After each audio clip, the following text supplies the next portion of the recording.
Hey, now, come on, y'all. That is the original music of the African. That is Black Nation in the motherfucking building. Come on, y'all. Anyway, I got to say hello to my, to my Black Nation family from the UK. That is a jam, y'all. I've been playing that. I've been playing that African beat. I think I did it about maybe 5 times within this last weekend, and I could not wait to get on here tonight to try to share it with all of you guys. I got to come on in. I got to say hello, everyone. Hello. If you are either on either channel, come on in because you are definitely welcome. If you are a returning visitor, then we have to say, please make sure that you come again. Tonight, we're going to be chopping it up on a whole lot of stuff. I got a lot of information to share this evening, so you guys better hold tight. Also, a part of tonight's program, we're going to be doing a special musical tribute. We're going to be doing a musical tribute to Frankie, Beverly, and May. So you guys got to hold on to that. But I had to come in with the African beat. And let me say if I'm pronouncing this right, because I want to make sure that I'm pronouncing the name of this beat is called Mama De Kita Cuckoo. Well, I don't know. I hope if somebody is out there from Africa, I hope that I am saying it right, because that is the ultimate African. We need to use that as a theme song for us over here, because that would make a real person go back to the motherland, and that did come from the motherland. So we got to say thank you from our African, our wonderful African brothers and sisters that is over there. Now for this evening, again, we're going to be chopping it up a little bit. We're going to also, y'all always ask me to do a video from Grandmaster Jay and his archives. And I got a little bit of news that I'm going to also be talking about that you guys is just not going to believe. Again, I'm going to be piggybacking off of, I have taken the liberty. Grandmaster Jay has about damn near 300, 400 videos. And what I do, I pretty much go through the whole his archives to make sure that it will be, it's not talking about anything negative. It's not, we want to keep it in a positive. And I will be continuing to make Grandmaster Jay relevant until his final homecoming. Kentucky would like no more than for me to stop speaking about the positive things about him, but that's not going to happen. Kentucky thinks that just because they have him, temporarily have him, that the movement is going to stop, but it's not, because like I said, I have another great video taken from his wonderful, wonderful video archives that I will be piggybacking off of this evening and commenting like I normally do. And I will also be dropping my own jewels behind that. Also tonight, we're going to do a special musical tribute to Frankie, Beverly, and Maze. Yes, y'all see that handsome devil up there. You know, we got to be surrounded by all these handsome men. I got to go ahead and read my disclaimer. I make no claim to any of the original music or contents from any other pre-recorded video. The music is purely for entertainment purposes, and some of it is educational purposes only. I make no profit from the music of the videos and any of the videos produced for the show. I also make no profit off of the original contents or any videos or any video contents about originated by Grandmaster J himself. Again, everybody has been emailing me. Everybody has been emailing me about who is that fine piece of chocolate. Who is that fine piece of chocolate that is on the thumbnail? Yeah, I know y'all see. I know y'all see Frankie Beverly, and he's a fine piece of chocolate too. He's up there with, Denzel. Y'all, they in that same classification themselves. But for the thumbnail, for everybody that wanted, who has been asking me about who is the king. Yes, I did say that correctly. Who is the king that is on my thumbnail this evening? And I got to tell you his name and where he is from, okay? And anybody that is interested in taking notes from tonight's program, then this would be the most time to go get your paper and your pen. If you are interested in taking some notes. Now, according to the thumbnail is a beautiful, beautiful, handsome, I mean, off the chain. And I'm going to tell you another thing. I got another secret I'm going to share with y'all. Can we get close? I got about 12. I got about 12 handsome pictures of different kings that is from around the globe. And one of my subscribers came to me and says, Linda, you got these wonderful, handsome photos of the kings from other parts of Africa and around the globe. How come you haven't shown them? And you know what? I really didn't think about it in that capacity. But since y'all brought it to the surface, then y'all will be seeing more of the other kings from other different parts of the globe. Okay, I promise you. I will put that up there. Now, in reference to the thumbnail, that is from North Africa. He is the name is Hannibal. I don't like to mispronounce a person's name, so I'm hoping that I'm saying it correctly. Please excuse me if I'm not saying it correctly. But that is King Hannibal from North Africa. Yes, that is a nice piece of chocolate, ladies. I know. He's a nice piece of chocolate. He is the head commander and king of the Black militia in Africa. Yes. So y'all heard it right here. Y'all know that anybody that's in charge has got to be fine. I'm talking about that extra fine with that extra F and that umph, and you put it in there and it comes out just perfect. Ooh, okay. Anyway, but yeah, so to answer everybody's questions about who that is, he is the militia. He is in charge of the military Black militia. Let me put that in there. He is in charge of the military Black militia in North Africa, okay? And I decided that I was going to do a tribute to all of our kings across the globe this evening. And I started off with a beautiful, beautiful African beat called Madea Kia Cuckoo. if I'm saying that correctly. So, and I've been playing that. I've been playing that jam all day. That's one of them, you know, one of them original type African beats. So I hope you guys enjoyed it. And if you want to hear that again, I will put it in the, I think I've already put it in the description of the page. Please make your comments and everything down there as well. Okay. And don't forget to give the thumbs up. Oh, that's another thing. I need for people to start giving thumbs up. I don't care if you like the photos or like the thumbnails. Go ahead and give a thumbs up for the program. If you are liking the contents of the program, please give a thumb up. It will be deeply appreciated because it gets us out there in the algorithm. Okay.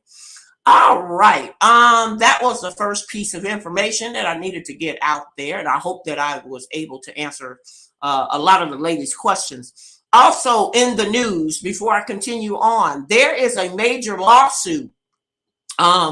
There is a major lawsuit on the behalf of all Black women who has had their hair permed from the year, all that goes all the way back to the year of 2011.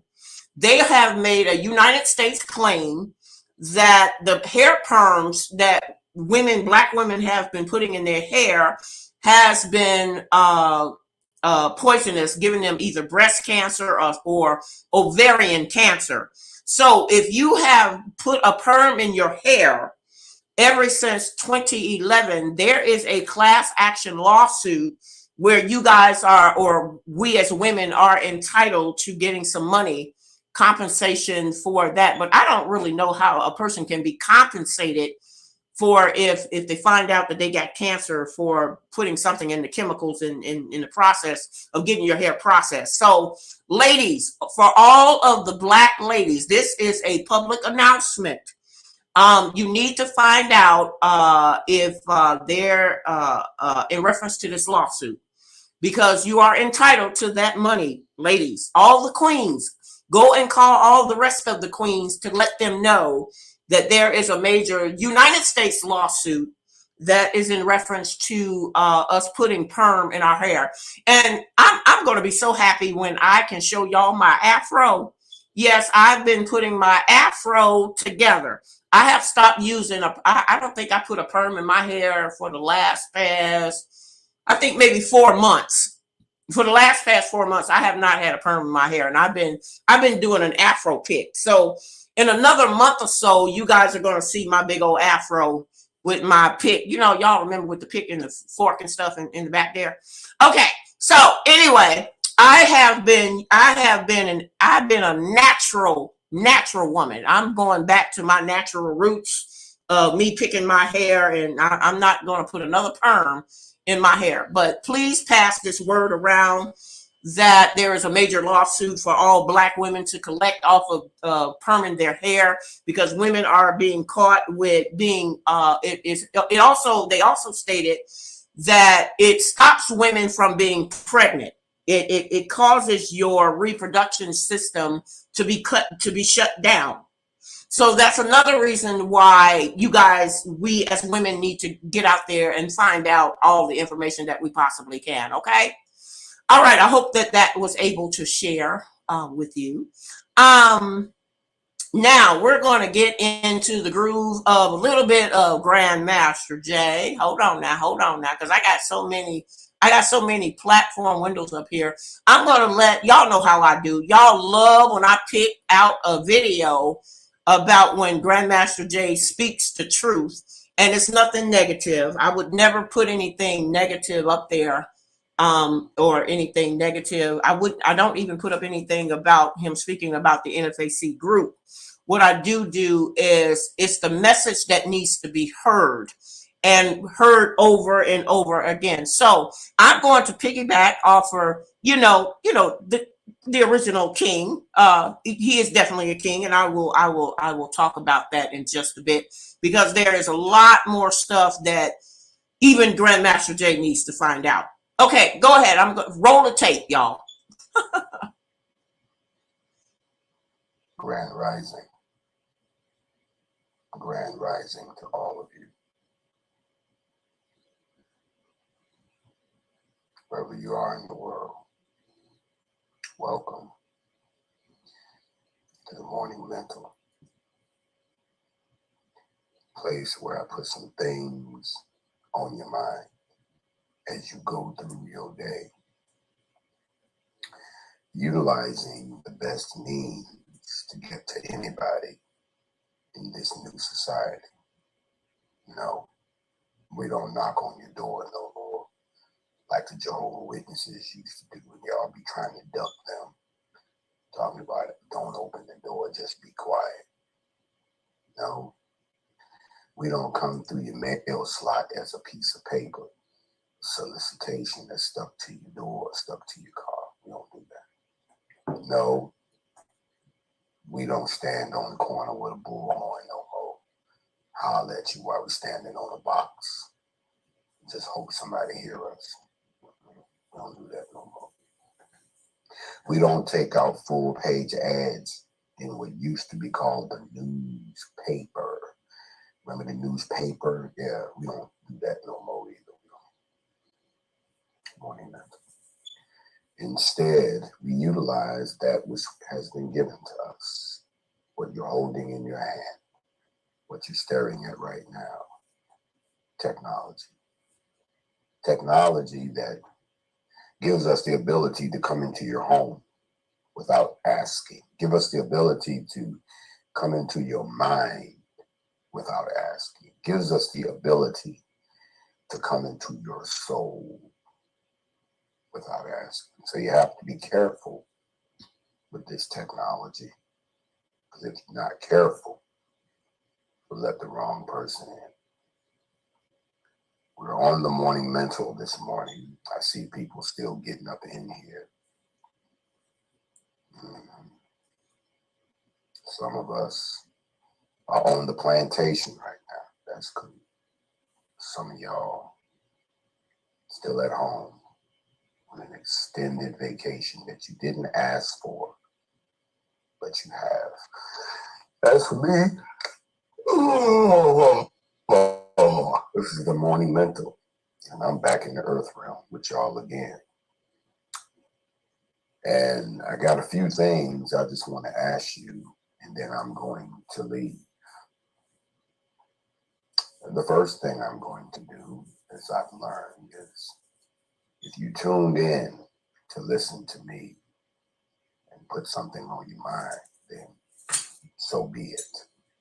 If you came here because you have your own agenda, trying to make friends, trying to network and all of that, shut that down. Commenting is no longer allowed. If you cannot run your mouth, I'll see how many people don't hang around. I can understand that too. Because this is this is a bowl of thought. This is where we crush misperceptions and we put out information so that we can shape the perception, so that you, as a child of the Most High, can move through your day in a reasonable, fashionable, logical fashion. So I welcome you to the Morning Mental. Got a few things I want to comment on, and then I'm going to get about your hair. You know how we do. I don't stay long, but I want y'all to think about this, because remember, you're not crazy. They are. That's the topic this morning. You're not crazy. They are. No, sometimes you got to sit back and say, now they must think I'm crazy. Truth of the matter is, you're not crazy. They are. More interestingly enough is when you find out that not only are they crazy, but they in charge. There was an episode I remember when I was a kid. If you all remember the original Star Trek, not all these other iterations that have come where they just trying to milk the hell out of this franchise. They're still milking it 60 years later, but in the original series, before we had all this CGI and all this makeup trying to create new beings. Notice they always want to create new beings in this false universe where everybody got along just fine. There was an episode when Captain Kirk and crew, they went to this planet They're always going to some planet, just like white people are always pulling up in somebody's country. And they were going to this place because it was an insane asylum. The whole planet was a mental hospital. Listen to the concept. The whole planet was a mental hospital. And they pulled up and they said, hey, we here just to make sure everything is good on the nutty planet. And so, you know, the dude comes on, everything is great here, glad to see you, come on down, your old friend at the nutty house, at the nut house. So, of course, those people who get the big paychecks, you know, the stars that this, you know, that we all know who I'm talking about, Spock, Uhura, Chekhov, Sulu, you know, all the main characters, none of the extras. This is not the time for Ensign Johnson. If Ensign Johnson goes, there's going to be a murder before we get to the opening credits. But if it's the main stars like Uhuru, and most of y'all don't know that when they say Lieutenant Uhuru, what that actually means, Ahala Uhuru, and it actually means some Swahili, but we'll talk about that later. But Uhuru and Chekhov and all of the crew. So just the stars go down and check out the place. When they got down, if y'all remember this episode, it turns out that the doctor, the real doctor, was a prisoner, and that the crazy folks had got loose and was running the whole joint. And they were all different types, and it took them a while to figure out that the crazy people was running the joint because they had shapeshifters. They had people who could look like you, walk like you, talk like you, act like you, even think like you, but they were not you. And they were shapeshifters. They could assume any form, and they just assumed the form of the good doctor to bait all the stars down there. Now, just because they had the stars, you already know they ain't gonna kill nobody. You know, even in a couple of episodes, they act like they killed the main character just to get a rise out of you. It was an act. It was a hoax. It was an act because they wanted to get a certain frame of mind out of you so that then they could make you feel a certain type of way. If you was in the studio audience, when you was at home watching this whole thing go down, you was all broke up like, oh my God, I can't believe they killed so-and-so, and they let you stay on that emotional roller coaster. You were so broke up about it that whatever they told you after that, you believed it because you wanted to get back to a place of comfort. Y'all remember what happened? My God, this is not that long ago. But y'all remember what happened when they messed up and killed Mr. Spock? Do y'all remember when they killed Mr. Spock in the Wrath of Khan? Khan being a character from the original series who came back, and they killed Spock. They thought it was dramatic to kill Spock. Oh, hell to the no. The whole world was upset that a fictitious character by the name of Mr. Spock had died in the Wrath of Khan. The outcry was so great that they had to make a whole nother $1 million movie where they told this story where they raised Spock from the dead. Spock was resurrected. They had to come up with some way. Come on, where my Star Trek fans at? Y'all remember the Genesis Project? They could make worlds. Do y'all see how godlike these things are? Well, we too appear to be living in an insane asylum where the crazy people are the ones running shit. So this morning, if I have to put a title on the morning mental, the question is, who's crazy? Me or you? Well, let's talk about it for a few seconds. So this morning, Lord, the first thing that landed on my doorstep was I'm watching an interesting display of systemic racism play out right in front of you. You see, systemic racism is not racism that's directed at an individual. Systemic racism is racism that's directed wholeheartedly at the people on a whole. So no one can specifically say, well, I'm a victim of systemic racism. How can you be a victim of racism that is systematically directed at everyone of a certain group? It has become quite apparent to me that mainstream media in America, and it's strange because it's only in America that I'm seeing this. Mainstream media in America they no longer tell you the truth. We know that. But they also have become selectively amnesiac. They have selective amnesia about certain stories, topics, and issues. Or they tend to pretend like stuff just doesn't happen anymore. And then when someone in the public brings it up and makes enough noise about it, they act like, oh, what, aren't you the news? Aren't you supposed to have journalistic instincts? Didn't you go to school to learn how to root out the story? Don't you beat the streets to get the information from the common man and woman on the street?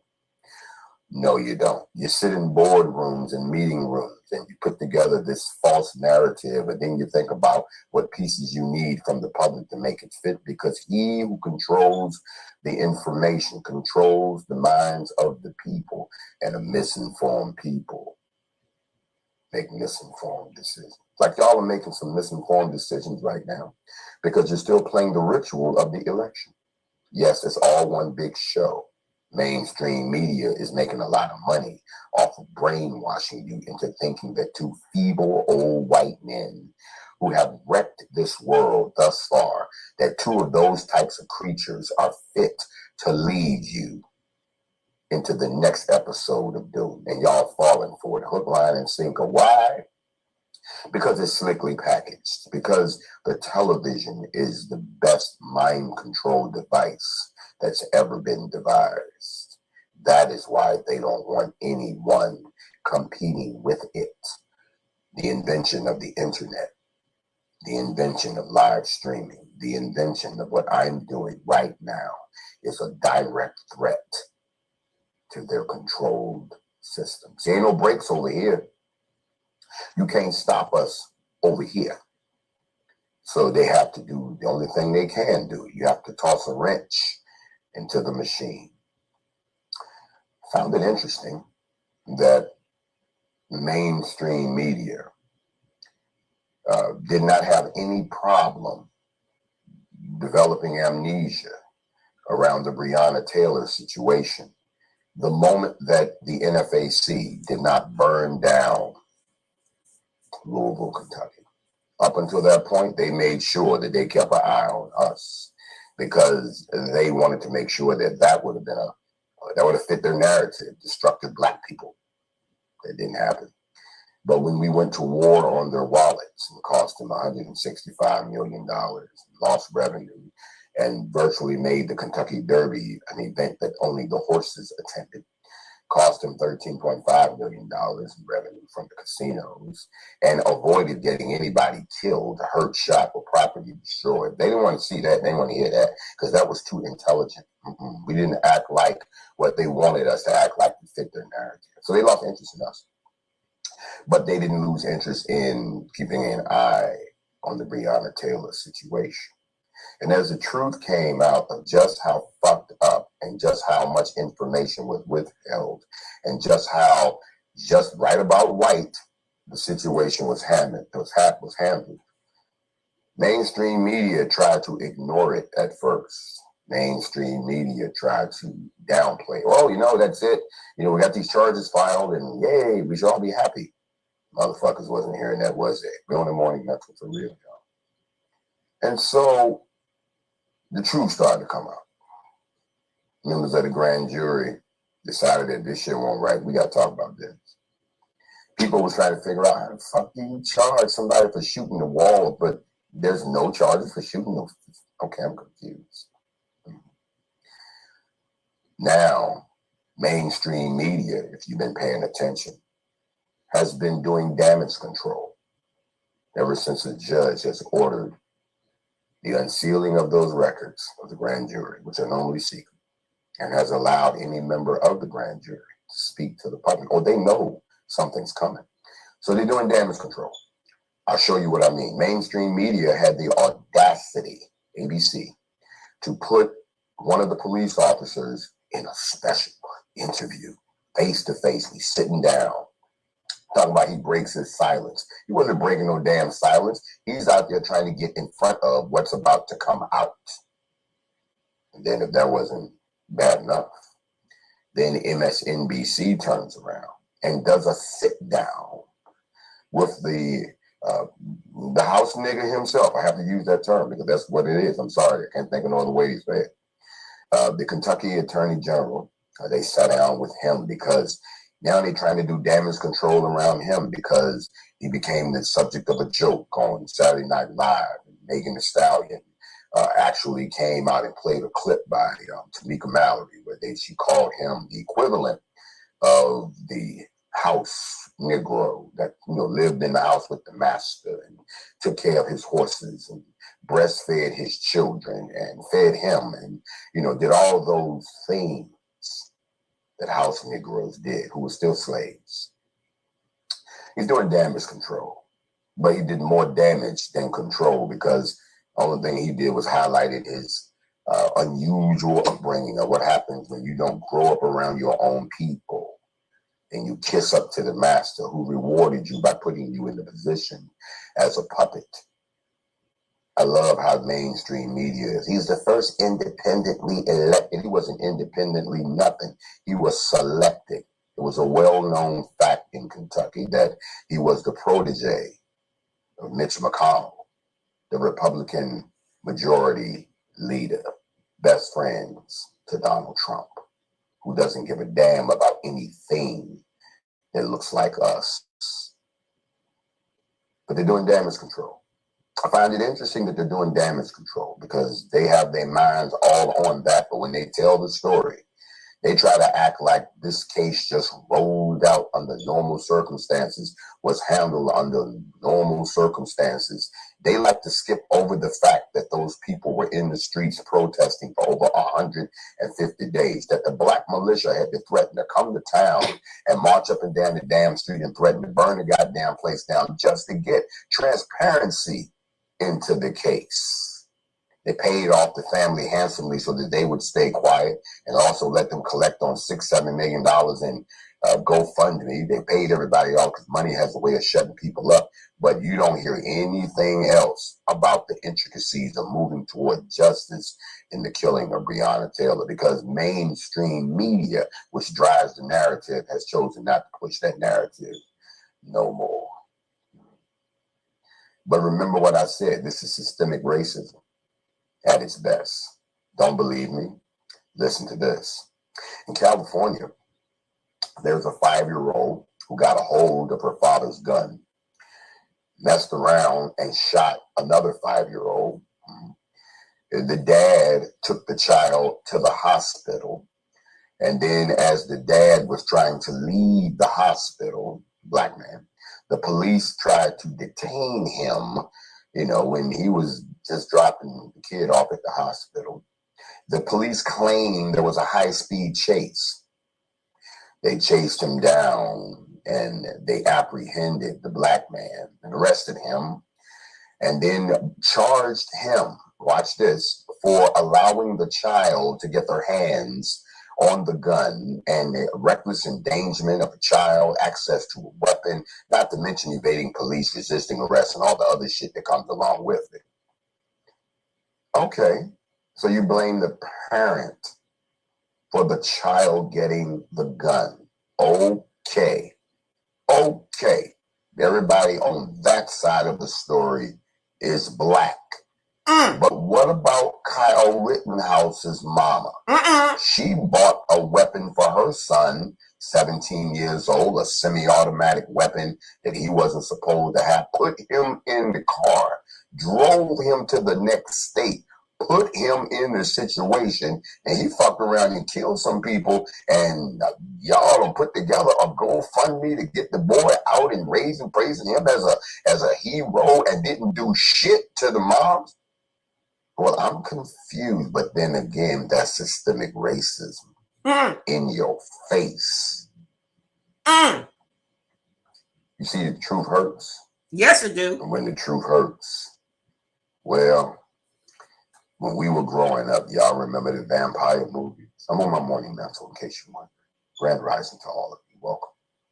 I just came to hang out with you for a few minutes and put something on your mind rather than the meaningless bullshit that you'll get from puppet control black radio, because they're just a bunch of minstrels with microphones. I'm sorry. I got to call you out. I hope none of y'all ever invite me on your show, because I'm the walking truth, and I will walk in that motherfucker and tell you about yourself. Come on. First, come on. Do you want me to stay? Because that's what black power does when you invite it into your face. Either you're authentic or you are fake. And I have become convinced that everyone who sits in a prominent role in black radio, black media, you are fake, you are puppets, and you're more concerned with your job and maintaining your position in Master's House than being true journalists and pushing the issue and say, can we please talk about what's happening in the black community? Because there's some shit going on down there, and we can't keep ignoring it. If we do, it will eventually show up at our doorstep. I wonder what the good people at CNN would do if the NFAC came to you. MSNBC, Rockefeller Plaza in New York, what would you do if the NFAC pulled up to your door? ABC, what would you do if the NFAC made you the subject of our next endeavor? Not a story for you to come cover, but for you to cover yourself.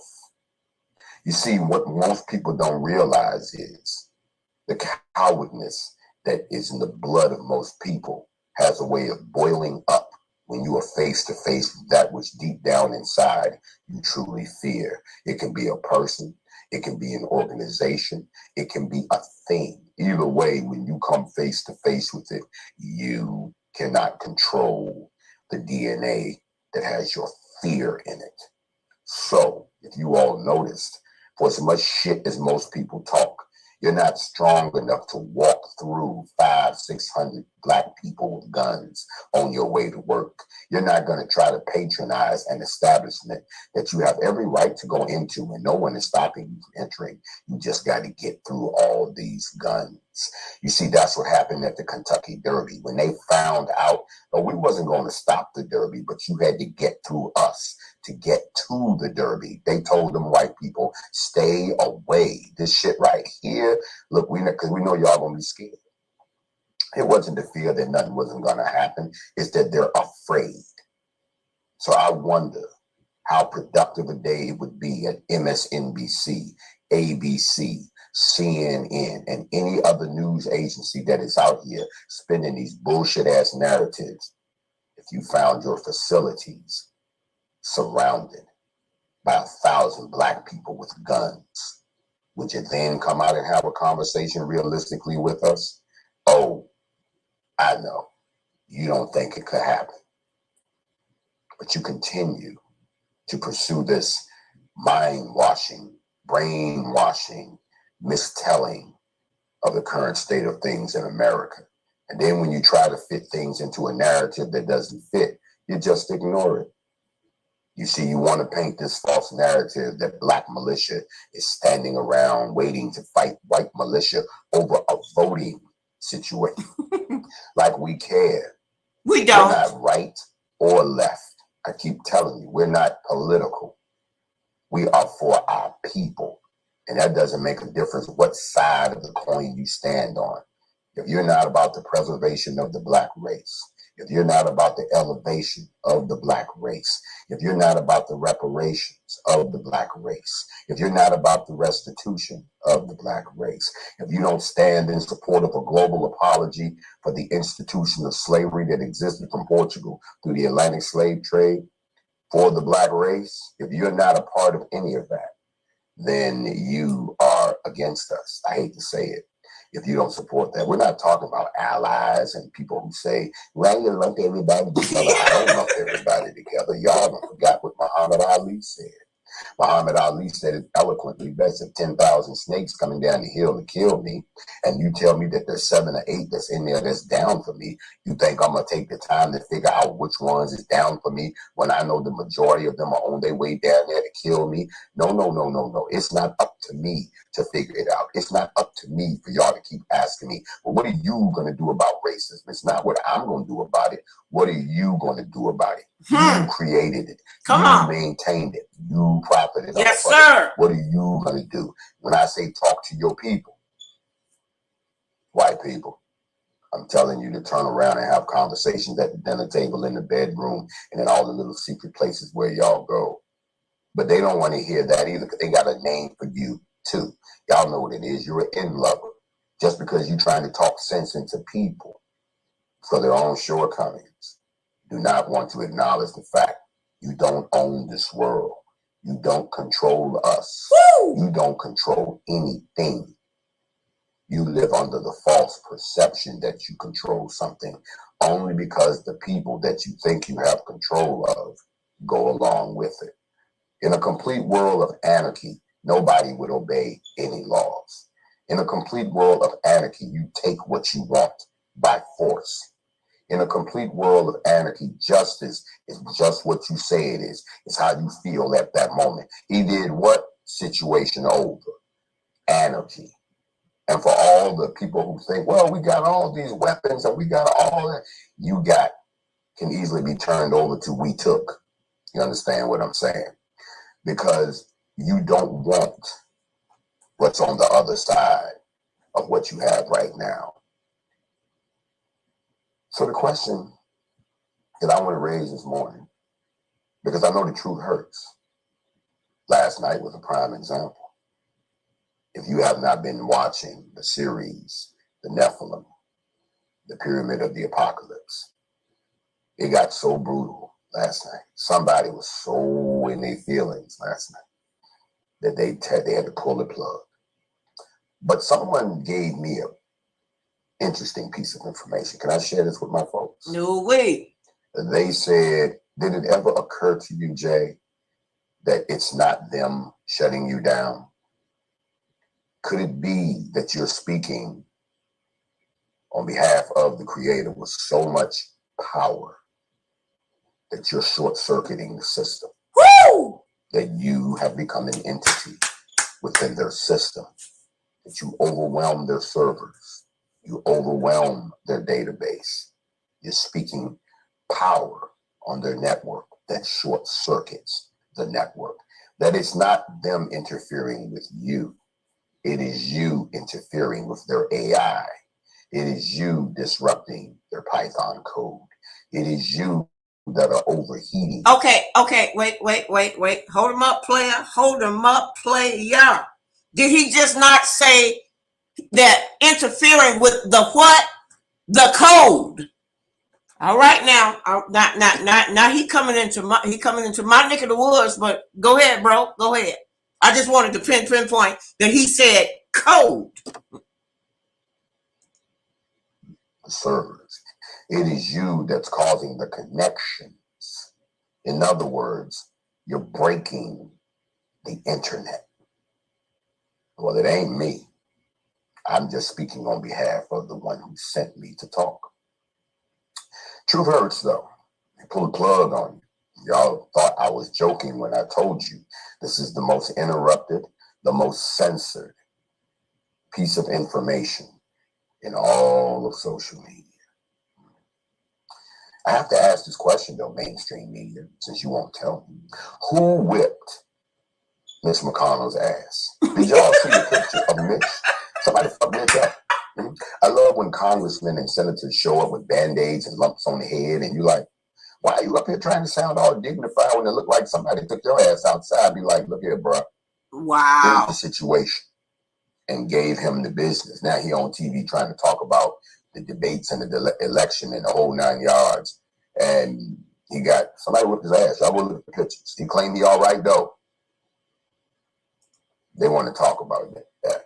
But they're not talking about some other things. NASA landed on an asteroid. That's what they told you. They said they put a spaceship on a rock so they could figure out what the rock is. Why you want to figure out what it is? Is it coming this way or not? That's the only thing you need to be worried about. Yeah. But they told you about that. What they haven't told you about are the people who are now taking pictures, since NASA wants to talk about something. How come they're not talking about all of you all who are getting up around 4 a.m. in the morning and going outside and seeing this weird glow in the sky? It looks like a sunrise that's about to come up, but the sun isn't coming up for a while. There was a purple haze aglow right before sunrise over Ohio that somebody sent me a picture of. Somebody sent me a picture this morning from California where there was this weird glow coming from the west where it looked like the sun was about to rise. Somebody else sent me a picture. I'm going to keep going. I got picture after picture after picture after picture that shows that something right before sunrise, something else rises. Doesn't rise up as high as our sun, but it's there in the sky. For those of you all who've seen the sky, matter of fact, I haven't seen the sky in a week. Every morning it's the same routine. Even though at night it might be crystal clear, somewhere around about 4, 5, they spray the skies. And they've gotten good at it now. It used to be they didn't know how it was working. They were trying to fix it up. But now they got it down to a science. Now around about 4 a.m., jets that you cannot see that fly at a very high altitude that's been reserved for the military with no lights on, flies over you and dumps accelerants and dumps aerosols into the troposphere. By the time the sun comes up, it has formed a cloud cover that blankets out the sunrise. They don't want you to see the sunrise. And then maybe if you good, the cloud cover might break about now, round about now, and you might get a glimpse of the sun. But don't worry, no matter where the sun goes, there's clouds in front of it. And then come evening time, there's more clouds and you don't see. So it's gone down. So what is it that's up there that they don't want you to see? Well, to use the word from my good friend down in Shreveport, Louisiana, they say sleep is for the rich. I'm going to rephrase that. Sleep is for the people who don't know what the hell is going on. Because if you were awake at these times and you had enough money and you were rich, you wouldn't be sleeping. You would be doing what I did back in December of 2019. Y'all remember the video where I paid the guy in the jet to take me up to 65,000 feet? That video is on YouTube now because they erased it off of Instagram. But in that video, we filmed above 65,000 feet, above the multiple cloud layers that they have created. It's all on video. And when we got to the top, if you remember the video, as soon as we broke through the last layer of clouds, we saw the sky in all its glory, like in the Matrix. Remember the time when they broke up through the cloud right before Neo went down to meet the Matrix once and for all, when he met the head dude, the head entity? They broke through the clouds. It was a beautiful blue sky, and right next to the sun, there was this object. Y'all remember the video? If not, please go watch it again. It's on my YouTube channel. So what are they hiding? I mean, at the end of the day, why would you hide it? Because you can't do nothing about it. And whatever it is, it's beyond your control.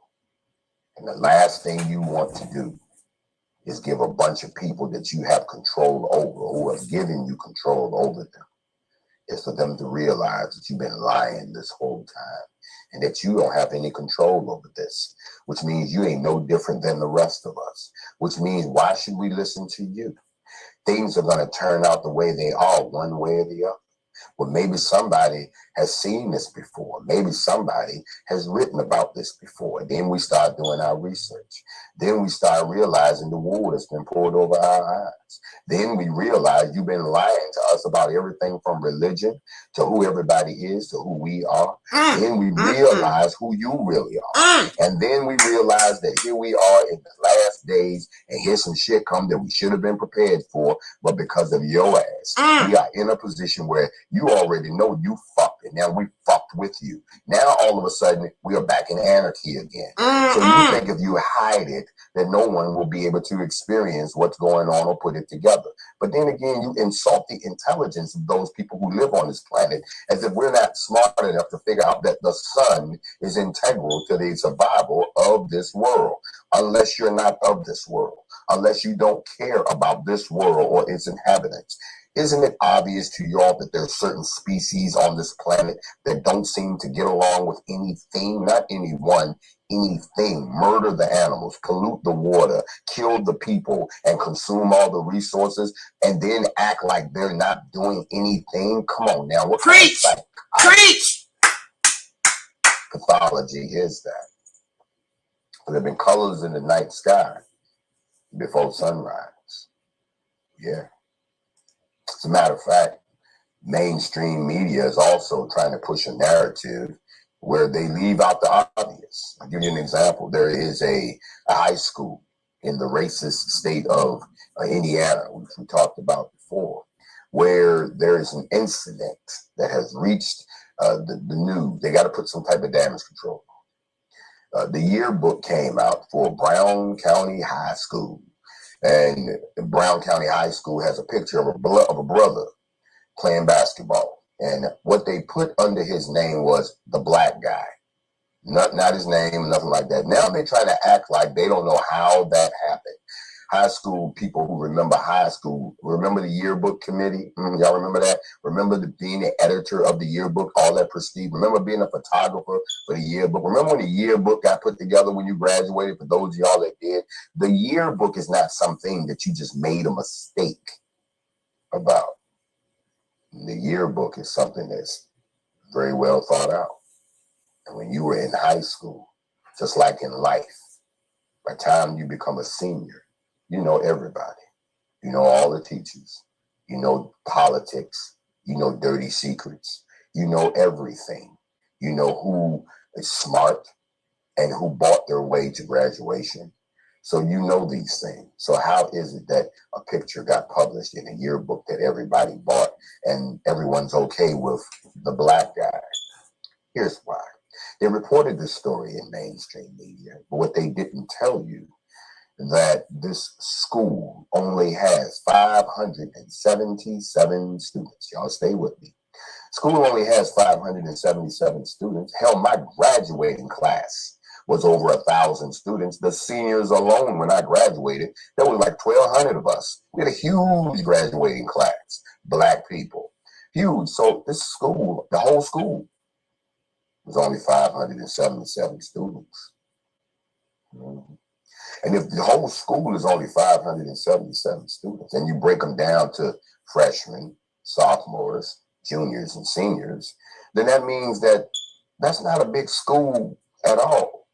But what they don't tell you is that that school is 92.2% white. These are the same white people who have a problem when I say that we should be able to have our own nation where it's just black folks. Not saying you can't come and be a tourist. Not saying you can't come and spend your money there. Not saying you can't come and partake in whatever is there to offer. But it would be owned and operated and controlled and defended and fed and everything by black folks. You have a problem with that, yet you think we're too stupid to see that that's exactly the kind of country that you have tried to build, and you're almost there. When I see towns that are 95% white, 92% white, you're already almost white, and you got a problem with the few blacks or anyone else that lives there. Yet you got a problem when other races want to have their own, when other races want to have their own space. You see, most of you all are too young to remember this, but I'm not. I remember when they first started integrating schools, because I remember I was one of those children that was bused across town so that they could integrate us. I remember when I went to an all-black school and we had one or two white kids. They never talked. They were always quiet. They had no friends, and we didn't relate to them, and they couldn't relate to us. The strange thing about it was we didn't fuck with them. because they knew they were 2 sentences, 1 word away from the worst ass whipping of their life. And they were just as... Look, y'all, I got to piggyback off of that. I really do. I got to piggyback off of that. He is absolutely correct for the ones who have not heard this video. It is called The Invisible Strike Back for the Morning Mental of Grandmaster Jay, off of his original site. That is so true. The way that they integrated with me as a child, I got to piggyback off this. I remember my school was predominantly 97% all black. We had like 1 white teacher, and we had 2 white students. And I hate to put this out here, but them 2 white students was funky as hell. I'm talking about rotten fish, over 50 years of smelling like rotten fish. And then when you try to tell the people that they need to go take a bath, they get offended. And I say, oh no, I just know. And see, this is what people don't understand. Black people, this is what white people don't understand. Black people, we are made of a different cloth. Okay? We are made of a different cloth. We believe in taking a bath. We believe in putting it, we believe, to be sure, we put the right on, the left guard on, and we get Lever 2000 Zest, the eye opener, whatever it takes in order to wash our ass.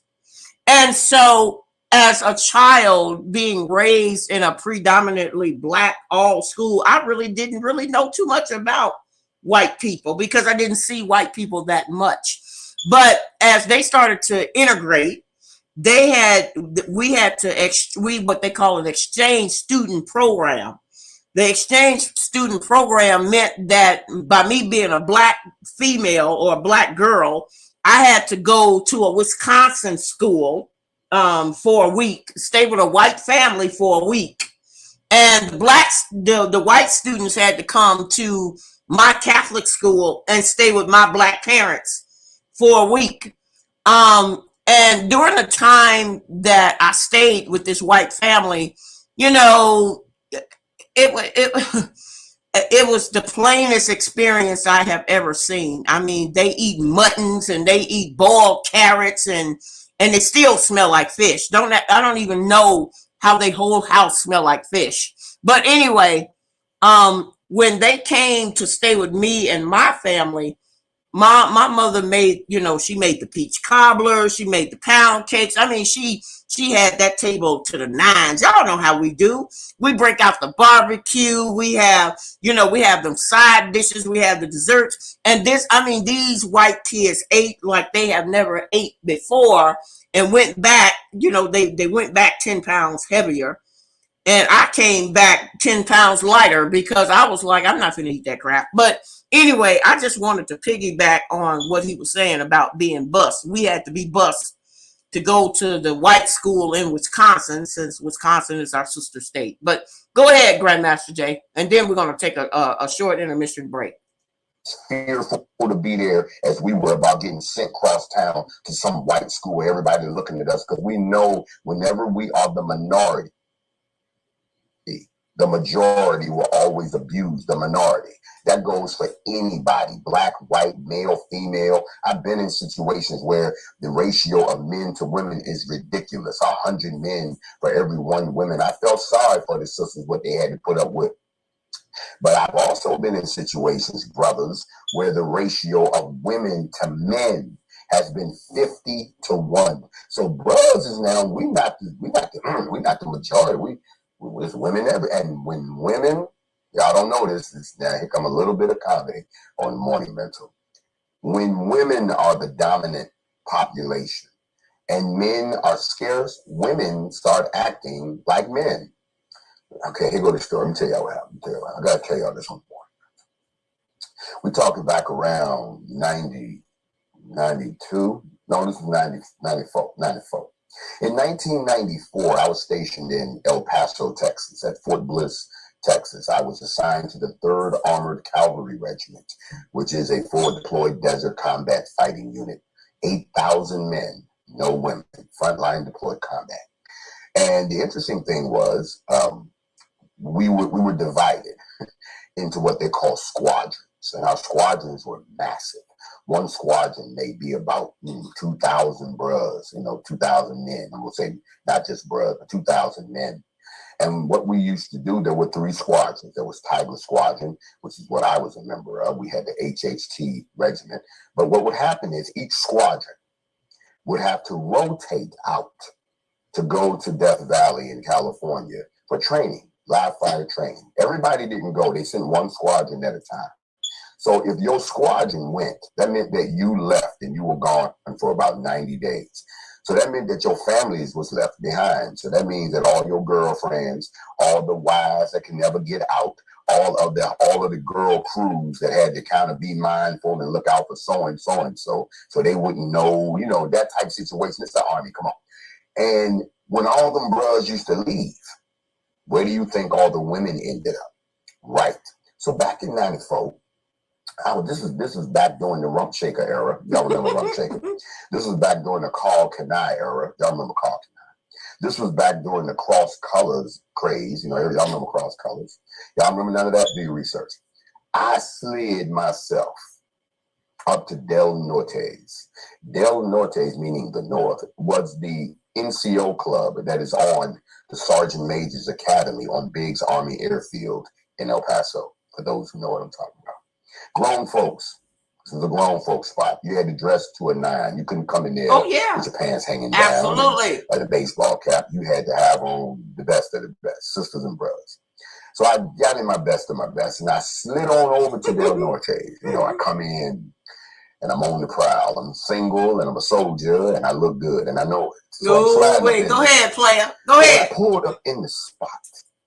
The music was jumping. The place was bumping. People were socializing. And when I came in, the dance floor was packed. We used to dance back then. The dance floor was jumping and bumping. And so I went as smoothly as I could. And I went to the bar. Y'all know we go to the bar first, right? And I got me a cup of what I like to drink back then. And I came and I was standing like a lion, or standing at, when you first come down to out the jungle, the lion was standing there and scope out. You ever notice that the lion just never attacks? He got to scope things out. The lion. Okay, now. Holler at me, bros. This is what we used to do back when we appreciated our sisters and we appreciated socializing, and we didn't have cell phones and all that to distract us. You had to know the art of socializing. You had to know the art of courting a woman. You had to know how to approach a sister. A lot of us don't know how to do that today. So I go in, y'all. I'm on the morning mental, and I'm standing on the side of the dance floor because I'm looking. That's what we do. We come in and we look. And I'm trying to figure out who did I have enough nerve and a smooth enough rap to pull up on and get them on the dance floor. That was it. Just on the dance. A strange thing happened. I've been there many times. And I know that because of the volume of bros, that sisters used to be on their game, but sisters could afford to be picky. But I had heard through the grapevine that one of the squadrons were gone for 3 months. And so I pulled up in the club and I'm standing on the side and I'm looking at, wow, there's a lot of people out here dancing. That's unusual. And they were getting it in. And all of a sudden, out of the blue, this woman approaches me. And back in the day, that didn't happen, fellas. Women did not approach men like that. They didn't. I mean, back in those days, we valued sisters to the point where the sister was the goal and the prize. Come on, bro. Y'all don't know what a Sadie Mae Hawkins dance was. That was when we used to go to a party and they would put the men on one side, sisters on the other, and they would tell the sisters to go down the floor and choose the man that they wanted to be with. And you didn't know who they was going to choose. You got even shocked when you got chose. Now, I got to piggyback off that. They need to bring that shit back. I just want to throw that in there. They don't do that no more. Everybody now is just they don't know how to socialize no more. And so I'm standing there, and this woman approaches me, and she says, "Excuse me, but would you like to dance?" I'm looking around like, who's she talking to? And she was a very beautiful woman, and I'm going, I thought it was a setup, and I said, well, sure. How about as soon as this song goes off, let's you and I hit the dance floor. And before we could finish, before she had an opportunity to say, okay, another sister cut in and said, and when you get done dancing with her, can you dance with me? I'm like, whoa. Now I'm giving credit where credit is not due. I was giving credit to the cologne I was wearing. I was giving credit to the clothes I was wearing. I was giving credit to the fact that maybe it was just brown skinned brother night. I don't know, but I'm thinking I must be all that in a bag of chips without the dip. The dip is on the way because all of the sisters is on J. That's what I was thinking. Wow. This never happened in this place. But so I'm thinking, well, yeah, let me take care of her first, and I'm gonna get to you. That's how I'm all full of me now. And so I get on the dance floor, and I'm dancing with this woman. And contrary to what y'all, I used to get it in. I knew a couple of moves. We out there doing, y'all. Let me help you, young brothers out. Sisters could tell a lot about a brother by the way he moved on the dance floor. I'm just keeping. Now that I would like to see. That's just me personally, y'all. I would like to see him get on the dance floor because he's so serious. Grown folk right here on old OGs holler at me. We could watch. They used to watch. Remember the song? I wonder why he's the greatest dancer. That's why, because they could look at each other and tell by how much rhythm you had, how coordinated you was, how much grace you had, how you swiveled and dipped and snaked and all of that. They could look and be like, girl. So I'm on the dance floor doing my thing with old girl, and then I noticed something. Homegirl wanted to keep me on the dance floor to the next song and the next song and the next song, and I couldn't understand why. And I'm like, nah, I'm tired. Let me go. I gotta go back to the bar. Blah, blah, blah, blah. And I left. And while I was at the bar, there was 2 or 3 other brothers standing there, and they had this weird look on their face. And I said, brothers, what's wrong? And they were holding their shirts and looking around. And one of them says, I feel so vulnerable. I'm like, what the hell are you talking about? He said, look around you, bruh. And I started looking. And then I realized there weren't that many men in the club, but there were so many women. They were lining the walls like guys. They was clumped together in groups like guys. They were leaning, pointing, talking and pointing at dudes. Some of them was being aggressive about it. Brothers was telling women, no, I don't want to dance. Like, why you don't want to dance with me? They were acting like the men. And when I realized that the reason that I was getting approached so much wasn't because of who I was, not because of what I was wearing, not because of the cologne I chose, not because of what I was driving, which you couldn't see. It was because I was rare. There weren't that many. And I learned something. I'm like, wow, women can be just like men in the right situation. I told you all of that to tell you this. We're in a situation where we're the ones that are outnumbered. We're the ones that are standing on the side trying to figure out why we're being treated a certain way. And the truth of the matter is, whoever the dominant group is has the ability to treat you with respect or disrespect. And there's not a damn thing you can do about it until you get your numbers up. Point well taken. Interesting that they published the story, and white people are issuing the same old excuses. We're gonna go back and we're gonna try to figure out how this happened. Figure it out. They even said that they would reprint all the yearbook to fix it and that they would pay for it. No, that's not how you fix it. The way you fix it is you find out whose child came from what family that's still teaching them white superiority and white privilege and making a joke out of it and thinking that black people are too stupid to see, understand, and respond to what you've done. Because that's what's new in the formula today. Now, I've told you all those things because you can find all of them in mainstream media this morning. But what you can't find in mainstream media this morning, and I searched, nothing about Nigeria. Nothing about the killings. Nothing about the half-assed response from the Nigerian government. Nothing. No outrage from the United States. No outrage from the United Nations. No outrage from any ally of the United States. No outrage from China. No outrage from France. No outrage from the South Pacific. No outrage from South America, Canada, or the United States. The videos are 10 times worse than anything that has come out of the United States. But unless Western society can find a way to make themselves look good and make you take pity on them and their own kind, they don't put this in front of the minds of the world. George Floyd's death was tragic. The man had a knee placed on his neck and it killed him. That video was shown worldwide. People marched worldwide. Businesses used it as an excuse to make commercials to talk about diversity and inclusion, which is a lie. When they shot Walter Scott in the back as he was running away for child support, that video was shown worldwide. There was even the state of South Carolina rolled out the red carpet and gave him a hero's funeral. I know I was there. But what has come out of Nigeria, people's brains blowed out, blood everywhere, peaceful protesters enclosed and executed by the government.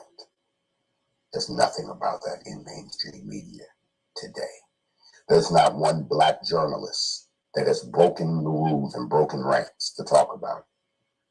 Most importantly, and I'm going to say this, I find it interesting that the Nigerian population in the United States, you know, the ones that came over here and pretend like they not from Nigeria no more, the ones that want to be just like the white folks so badly that they come over here and look down their nose at African Americans and other people from other ethnicities. You ain't heard nothing from them either. You don't see them rallying together to get on a plane, to go back. You don't see that.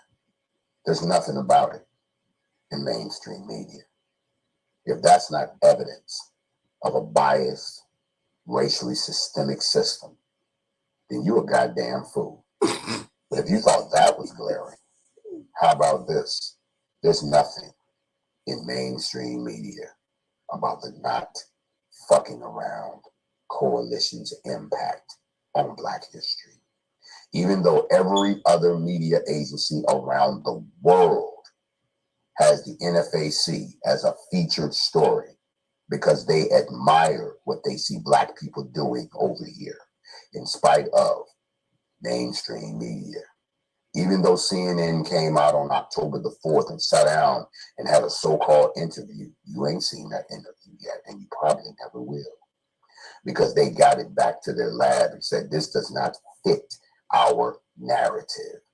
Why? Because we are a systemically racist organization. We are controlled. Our investors, our handlers are racist.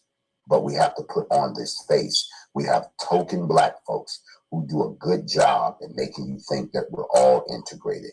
The same way they prop up a Black person as the police chief to make you think that the police gives a damn about Black people when policing came out of slave patrols. I asked the same question Slave again. control.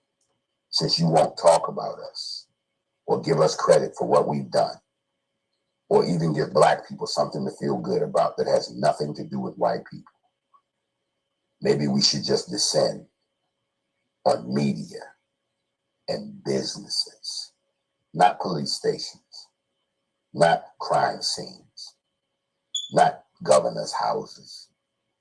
You see, we learned a lesson in Louisville that if we hit you in your pockets, we get your attention. Because you don't give a damn about what's going on in the streets or the systemic racism that we continue to encounter as long as you can keep making your money.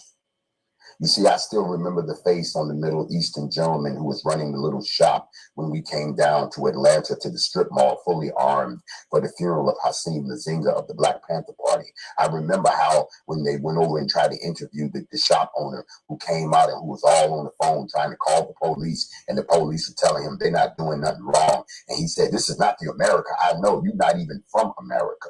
Fuck you talking about. This ain't the America you know. You don't know the Constitution, do you? You haven't read it. No, because you got a green card that came over here and you're doing the one thing you came to do, make money off of people and send it back home to your broke ass family overseas. That's all you care about. Since all y'all seem to care about is making money, then how about this?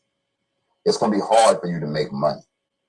It's going to be hard for you to do your reporting when you have thousands of armed, legally armed Black folks posted around the vicinity of your business. So your coworkers are afraid to come to work.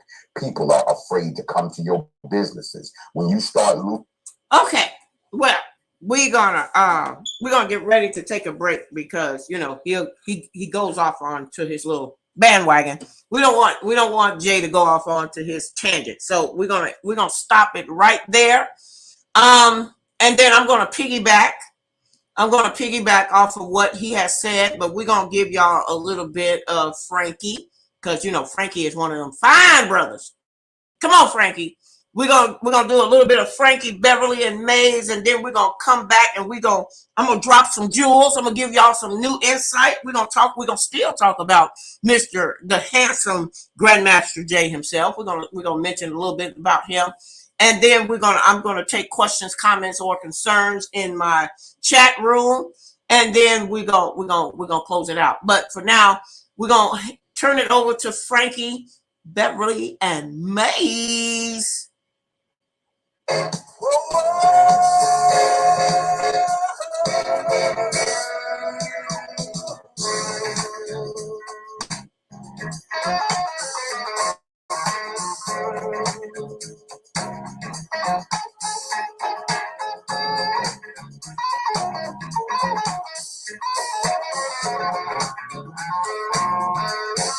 You make me happy, 'cause you can dance. You stood right beside me, and I won't forget. And I really love you. You should know. I'm gonna make sure I'm right, girl, before I let go. We've had a good time. That's what this is. We've heard and mentioned love. Girl, it's a shame. I won't be foolish. No.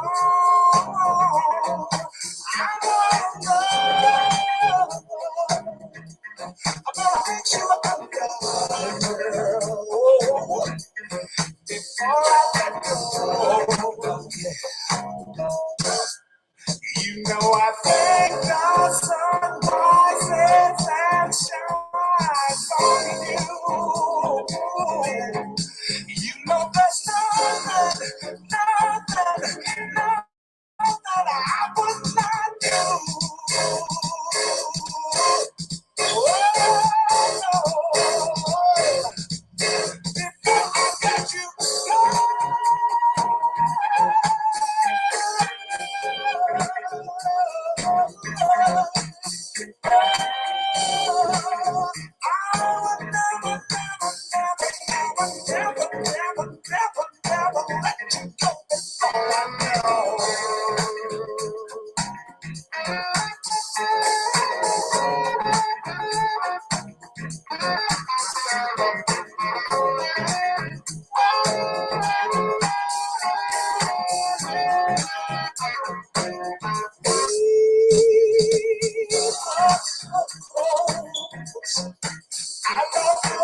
Feel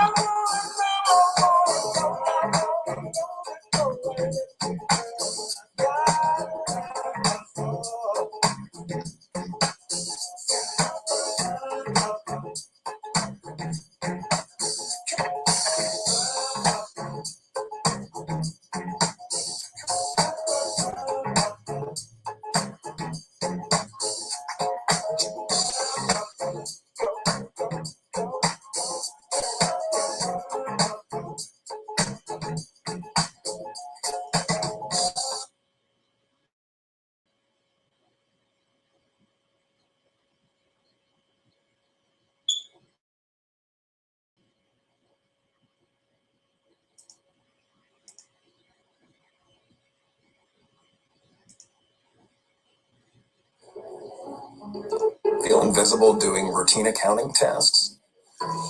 Get your CMA.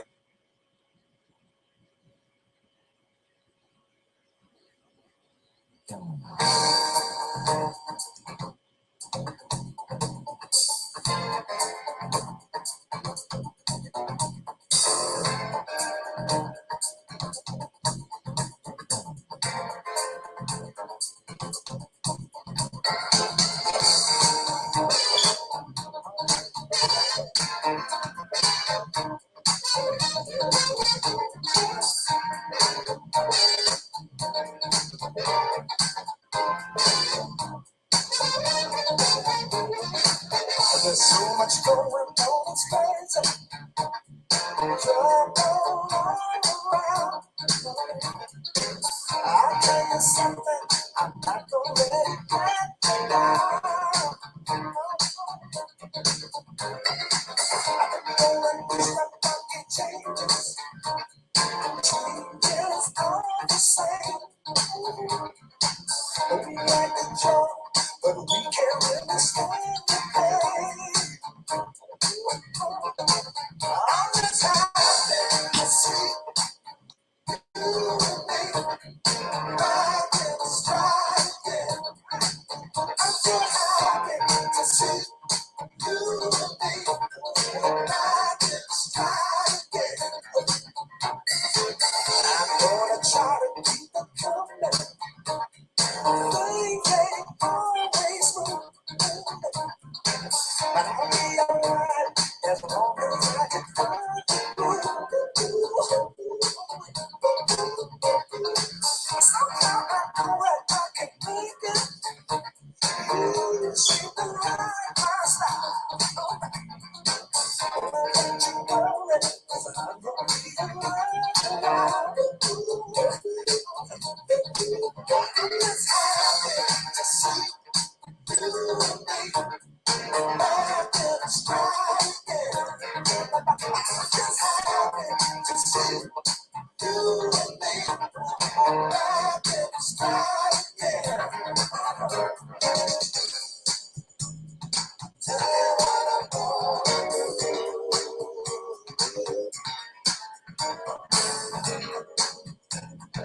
I just wanna be with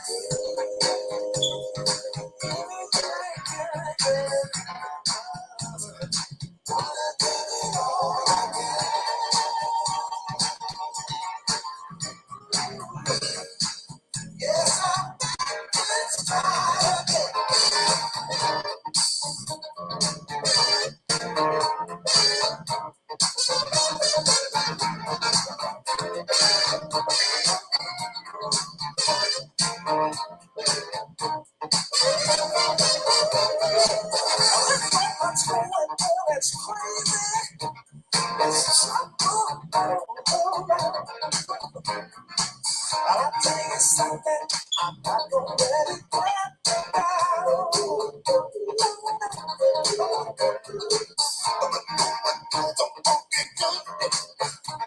Changes are the same. We like the joy, but we can't really stand the pain.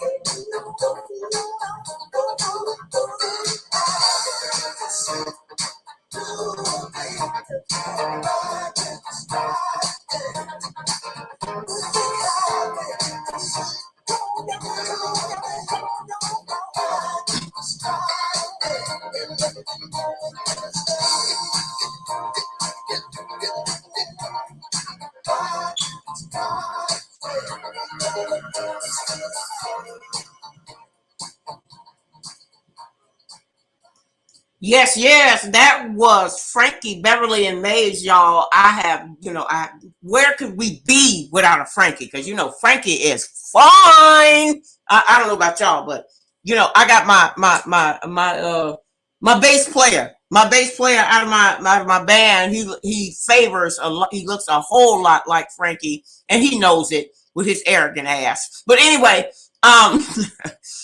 Frankie, Beverly, and May, I mean, those guys are off the chain. And please, guys, go ahead and give the thumbs up.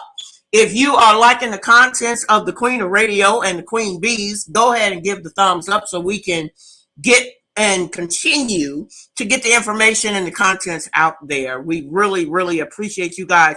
And if you have any questions, comments, or concerns, please email us at queenbeesld1000@gmail.com or for the Queen of Radio at atorclass101@gmail.com. Again, anybody wants some questions, comments, or concerns, or if there's something that you want to see or hear more of on the Queen of Radio or the Queen Bees channel, you got to send us an email, or you can post it on the outside board.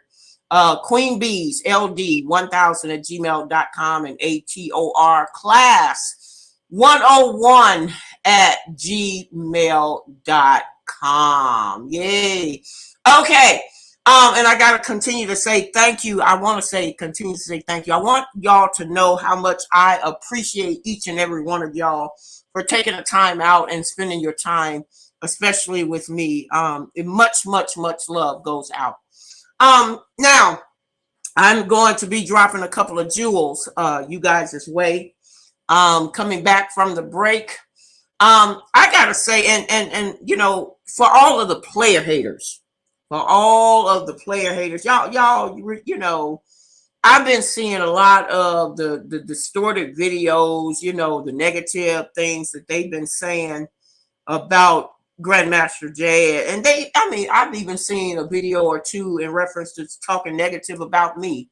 But the thing is, we got to keep those player haters in place. And what they really don't like is the fact that, I have to say it, Grandmaster Jay is really a king. Okay. And I'm gonna explain that. I'm not saying, now see, I don't want y'all to get that confused with Messiah. You see, Messiah, which Grandmaster Jay is not. Grandmaster Jay is not a Messiah. Messiah, the definition of a Messiah is one who knows all and can tell all and can do all through the ramification of the spirit. Okay, yeah, I'm finna get close, y'all. I'm finna bring it in. I'm gonna reel it in. He is definitely not a Messiah because he don't know all and he can't tell all. He is of the flesh. But let's be mindful that Grandmaster Jay is definitely a king. He is a black king. And what that means is God has chosen this man to be a king of the message that needs to be shared upon for the Most High. Oh, come on, y'all. Yeah, I'm getting ready to preach. And all of the player haters, don't want to hear that. They're like, oh no, he's this and he's that. But the Most High, oh, I got to bring it back. The Most High has put this man in a situation to say, look, this is my chosen son. I sent my son to you in order for you to hear the message from who? The Most High.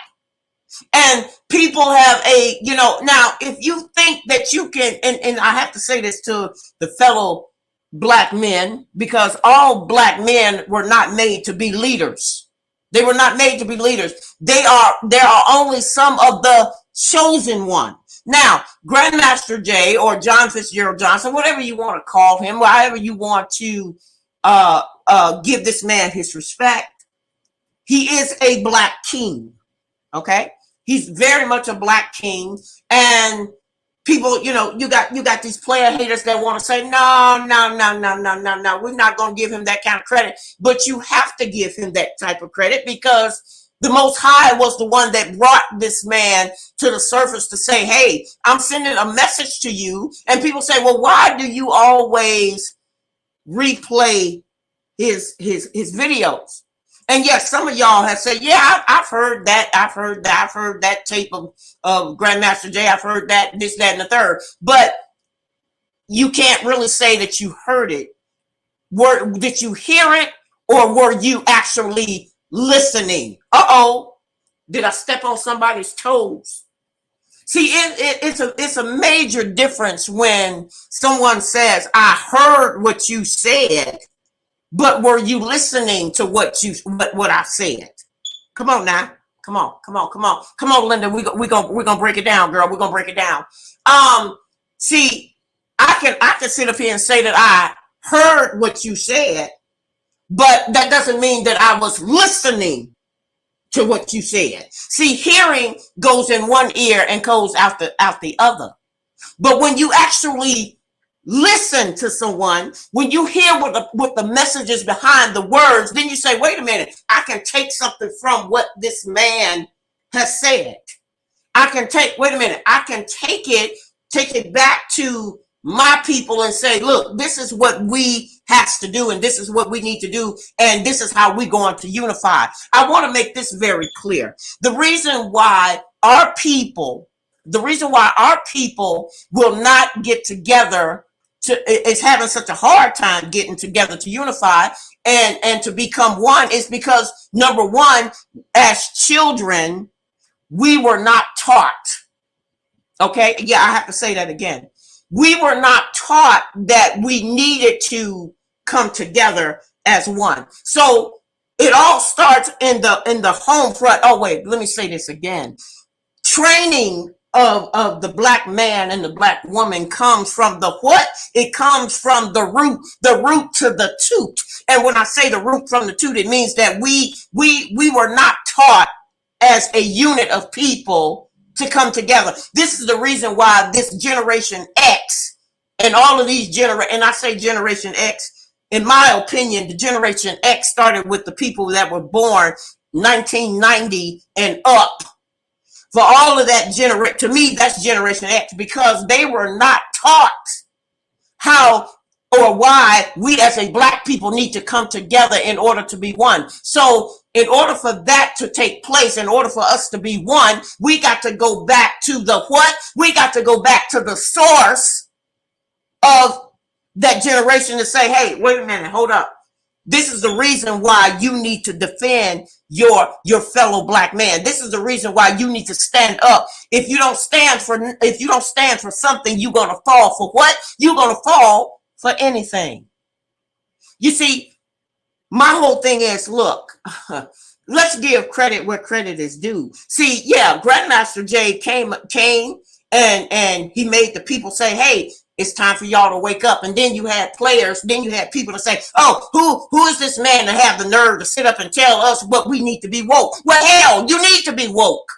And not only do you need to be woke, you need to not just hear what he is saying, you need to listen to what he is saying. See, there's a difference. Okay? Now, yeah, I call him a king. He is a black king. And another thing that I've done some researching. And as soon as Grandmaster Jay comes home, I got some places that he needs to go. It's something, Grandmaster Jay has some buried treasures that comes from his ancestors. Mm-hmm. That I don't think he really knows. And I said, if Grandmaster Jay knew what I have been witnessing, I think he would have maybe he would have done that just a little bit different. I've always said this to Jay. I said, Jay, you are very good at going down the right street, but my brother, you keep arriving at the wrong house. And God says, well, Linda, I'm going to put you in front of this man by any means necessary to get him back on the right track as to where he's supposed to be going, because Grandmaster Jay is what I like to call a hidden king. The reason why I say hidden, ladies and gentlemen, is because there are, like I said again, and y'all may want to write this down, there are some hidden treasures that Grandmaster Jay doesn't even know himself. He doesn't know that he is entitled to some things. And the reason why he is entitled to some things is because the ancestor says, look, Linda, I'm gonna put it on your brain. And maybe, see, this is the reason why he had to be stopped. See, you got to hear, you can't just hear what I'm saying. You got to listen to what I'm saying and then pass that information on.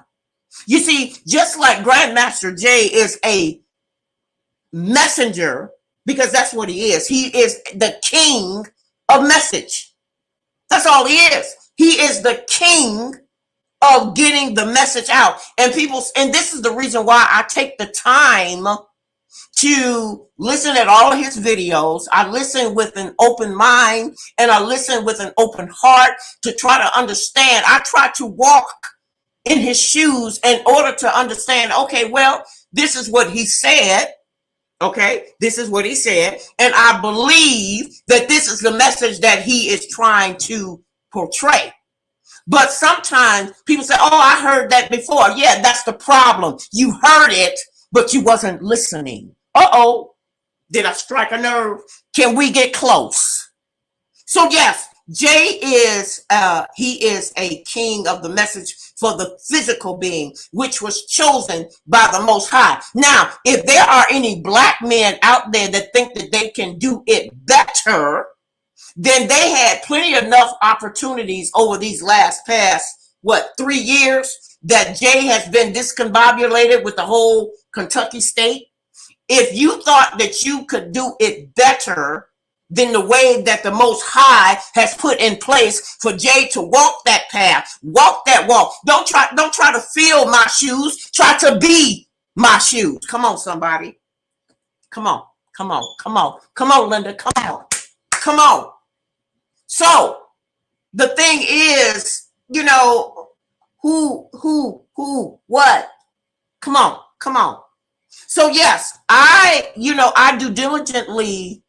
I listen to, and I say I listen, I don't just hear it. I listen to Grandmaster Jay's videos. I'm not trying to win no brownie points. What I'm trying to do, I'm trying to make sure that when now see, the people say, well, is Grandmaster Jay going to go back to doing the morning mentals? Is he going to do this, that, and the third? I don't know, and I really don't care. If Grandmaster Jay get released tomorrow, and he comes out and decides that he wants to wear polka dotted shoes with a bow tie and a clown hat, I'm going to support whatever it is that he has been chosen to do. It's not for me to say what his calling. Only Jay knows. Only Jay knows what God has called for him to do. Not any of us. All we can do is sit back and say, hey, my brother, whether you want to be a truck driver or you want to be a clown in a dolphin suit, we're going to support and love you unconditionally. What does that mean, y'all? Unconditionally, for the ones who don't fully understand, unconditionally means without limits, without limitation. Maybe we need to understand that. Ooh, come on. Now, here as the Queen Bees has been in the trenches, we found out a lot of stuff. We have found that the white oppressor, this was even a shock to me. And then as I was telling some of Grandmaster Jay's supporters behind the scenes, I said, I found out a whole lot of information that is going to be quite interesting as we pursue and work behind the scenes as far as bringing this man home. Now, what I did find out is that somebody on the Kentucky side. Oh, okay, I'm gonna try to speak in code, and I hope the ones that understand me talking in code, I hope that y'all can understand where I'm going with this, because I can say a lot, I can tell you a little bit, but I really can't tell you anything. Oh, and I know that doesn't really make any sense, but just follow me on this. Just go with me on this. Somebody on the Kentucky side, on that side of the fence, has turned over evidence against Kentucky about the falsifying of them locking Grandmaster Jay up. And that's big news. But see, the thing is, if you wait, see, you know what? My mama used to always tell me, if you wait long enough, what the truth will eventually rise to the surface. It's just like when you bake a cake. You bake, you come with all of the ingredients, you stir up the batter, and that batter is flat until you do what? You put that cake in the oven, and then when that heat saturates through that cake, what that cake do? It rises to the what? It rises to the top. Okay? And this is what's getting played out behind the scenes of Grandmaster Jay. You see, we don't need, we need to hear him, we need to hear him on a regular basis with whatever his message is and whatever the message that he is trying to portray. But in the meantime, in between time, there are people, there is some white oppressors that's starting to feel really guilty. They're starting to feel really guilty about this whole circumstances as to what they put Grandmaster Jay through. Now they're getting ready to step up to the plate to say, wait a minute, y'all. But see, I'm being nosy as hell. Me and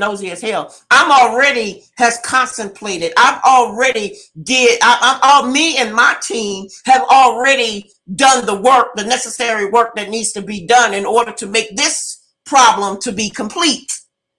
But and see, another thing that I've learned when I was coming up as a child, I heard Flip Wilson say this when he did the movie Uptown Saturday Night. He said, and how I know he said that, because I was sitting in the audience when he said it, when he made the movie. But anyway, Flip Wilson said, loose lips sink ships. And the faster you talk about what's going on, the faster the ship will sink. So I said, I can't wait. Ooh, y'all have no idea how much I can't wait to be able to bring all of the evidence that we have compiled in reference to Grandmaster Jay and his homecoming. I really can't wait. Oh, I smell mac and cheese. I feel an itchy feeling. But they said, no, Linda, you can't do that. You can't do that just yet, baby. We got to make sure that we put a little bit more heat to this cake. We got a little bit more heat, because now Kentucky, behind the scenes of it all, they are, you give them enough rope, they will do what? They will hang themselves. They're getting ready to hang themselves, which is the reason why I said, okay, all right, we're gonna keep applying that heat, because the more you keep applying that heat, they don't want us to talk about him. They don't want us to make him relevant. We don't give a damn. We're gonna make this man irrelevant until we see his homecoming. And at this point, Kentucky knows I'm not the one to fuck with. Okay, I'm not the one to fuck with. I will take each and every one of them assholes down, and that's going to be part of my plan. But the thing is, I can't tell the people. I can't tell the people about the dynamics about what's going on behind the scenes, because we don't want to sink that ship when we already got that ship to be sailed. Come on, somebody. Come on. So yes, there is somebody that has turned evidence that is white in favor of Grandmaster Jay to be finally released. So another thing that we found out, I won't say that we found, well, I'll say that we found it out, but I'll word it in a way where everybody can properly understand where I'm going. Look, ladies and gentlemen, I'm talking in code. I'm talking in code that only my black people and black nation will understand. So if the words that is coming out of my mouth is not, not being understood, then maybe the message wasn't meant for you to hear. And I'm talking to the oppressor, okay? I'm talking to the so-called white oppressors that seems to think that, oh yeah, she's going to trip herself up. And let me tell you something. I am not new to this. I am true to this. I've been in this game for a long time. And I'm not going to be baba or a damn fool and trip myself up on my own words. We ain't doing that one, player. But what I will do, I will send a message to my people through the realms of this video that we are here this evening. We found out a lot of things, and I want, and for the ones who have heard, Grandmaster Jay said this and Grandmaster Jay said that, coming from Kentucky, I'm just going to pose this question. Are you sure that that was Grandmaster Jay's voice that you heard? They said that Grandmaster Jay said one thing and he flipped the script according to them. But are you sure that that's what you heard? Are you absolutely sure? Couldn't it have been where maybe his voice was alternated? Could it have? I'm just saying. So, Grandmaster Jay said it even best off of this video that I played this evening. He said it himself. He says, look, don't fall for the okie dokie. Just because somebody say that it's green don't necessarily mean that it's green. It may be another color that's sitting under that shade. So all I'm going to say is I want for all of Grandmaster Jay's true supporters, I want y'all to be mellow. I want y'all to be smoother than butter, and twice on Sunday. Don't, I don't care if what you done heard. I don't care about what they have put this imitation of, what they want y'all to believe, because at the end of the day, when Jay is finally home, he's going to get to be able to feel and tell his own story about what was going on behind the scenes on his side of that perspective. Okay? He's still, he's going to have that opportunity. So just because you see all of these other platforms that seem to think that they know, oh, well, this happened and that happened, and oh, yeah, he confessed to it. Okay, so what? But my thing is, are you sure? Are you absolutely sure? Because what we have found out, oh, I can't say that. Oh, sorry. I can't say what we found out. I'm just going to say research. That's what I'm going to say in reference to that. And we've also found out some interesting it's a good thing that I'm staying in the trenches. I stay in the trenches because I figure the white oppressor is going to continue to trip themselves up in their own poison. And then, it's just amazing. It's just simply amazing. And I love the fact that they are so eager to figure out what is the black nation going to do. Let me shed some light on for the white oppressors. I don't really believe as a black nation. See, first of all, y'all need to realize something, we as a black nation, we are a different flavor under, we've been brought up under a different type of cloth.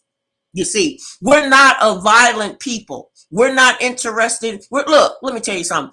Black people are not interested in taking over the white supremacists. We're not interested. You know why we're not interested in taking over the white supremacists? Because they're worthless.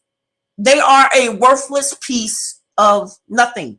You're worthless. So why would we? You mean you can't cook. You don't know how to make a meal. You don't know how to clean. You don't know, nothing that you have done is enough to say that we are worthy to take captivities of the white nation. What we really want to do, and if y'all really, and since the white oppressors are listening to this broadcast and this program, what we as a black nation of people, what we really want to do is put you back and have a all white moving day. Yes, we want to have an all white moving day. And what that means when I say moving day, we want to be able to put all of y'all's lily white asses on your, we're gonna go borrow George Clinton's spaceship, and we're gonna send your ass packing to go right back to the planet where your lily white ass has come from. That's what we need to do. Okay, and that's the day that we as a black nation of black people, we're gonna celebrate that. Yes, we are. Now, I got some hot news. That I need to also share. And this was brought by the white race. The white race I have found this out, and hold on to your hats. We have found out through an open confession, there is a white person whom I will remain nameless, has found the land patent that black people is the owner of all of the land that is here within the United States. Yeah, let me say that again. Because this is some real interesting news. I mean, who knew, right? A white person has said that they're going to planning on coming forth with the information that they have found in the history of black people and white people. They have found out that the land patent that sits under the name of the United States Corporation actually belongs to the black people. Uh-oh.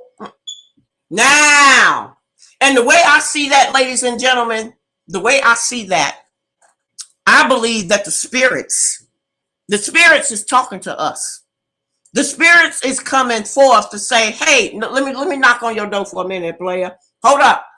Y'all finna find out some stuff that y'all are not gonna believe. This is the reason why I said that when Jay comes home, I am going to take him to some places to prove to him that he is a black king. All of what he has been searching for is really right under his nose, and he don't even know it. So I said, okay. And let me tell you how stupid, and the reason, before I get on that thought, before I get on my next thought, this white person has said that the reason why they are going to trick on white government, they said the reason why they're going to trick on white government is not so much as that they want to see black nation take over. It's because white government has killed their own people in the process. And so this is their way. And see, and I told this white person, I said, look here. The reason why white people is looked upon as being the oppressor, I told this white person, I said, when the white people find out that you tricked on them, and you're going to allow us to find out our land patent is right underneath us, they're gonna find you. And I'm not here to protect the white man. I'm not here to protect the white man. I am here to support my black people in the fact of us doing a movement and to complete the movement. So I had said, yeah, okay, that's very interesting. That's very interesting. So we're getting ready to find out. And for all the ones who don't know, the sovereignty states, for the ones that need to write this down, the sovereignty states are Philadelphia, Virginia, Kentucky, and Massachusetts. For the ones who are writing this down, the sovereign states is Massachusetts, Virginia, Kentucky, and Philadelphia. And what I also did some researching and found out, and I'm telling you that, you know, government is really not too damn bright. They're not, they're really, really, really not that bright. And I'll tell you why they're not that bright. Because they have taken the land patents that they had promised the men that have served in the military. There is paperwork out there that government was going to give back all of this land behind the names of all the black men that has served in the military. Would you want to know which names that would be? Like I said again, we're getting ready to do checkmate. We're getting ready to say checkmate. So the reparation that is owed to us is hidden. And I just told y'all, government, y'all got to be the most stupidest people on the face of the earth to sit up there and hide the black man's land patent behind people in military.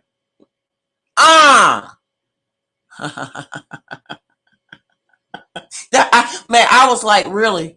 Wow, player. So we are, ladies and gentlemen, we are so close to getting back what has been rightfully stolen from us that it's just ridiculous. Who knew, right? So this is the reason why government is kind of antsy about black militia groups. It has absolutely nothing to do with Breonna Taylor.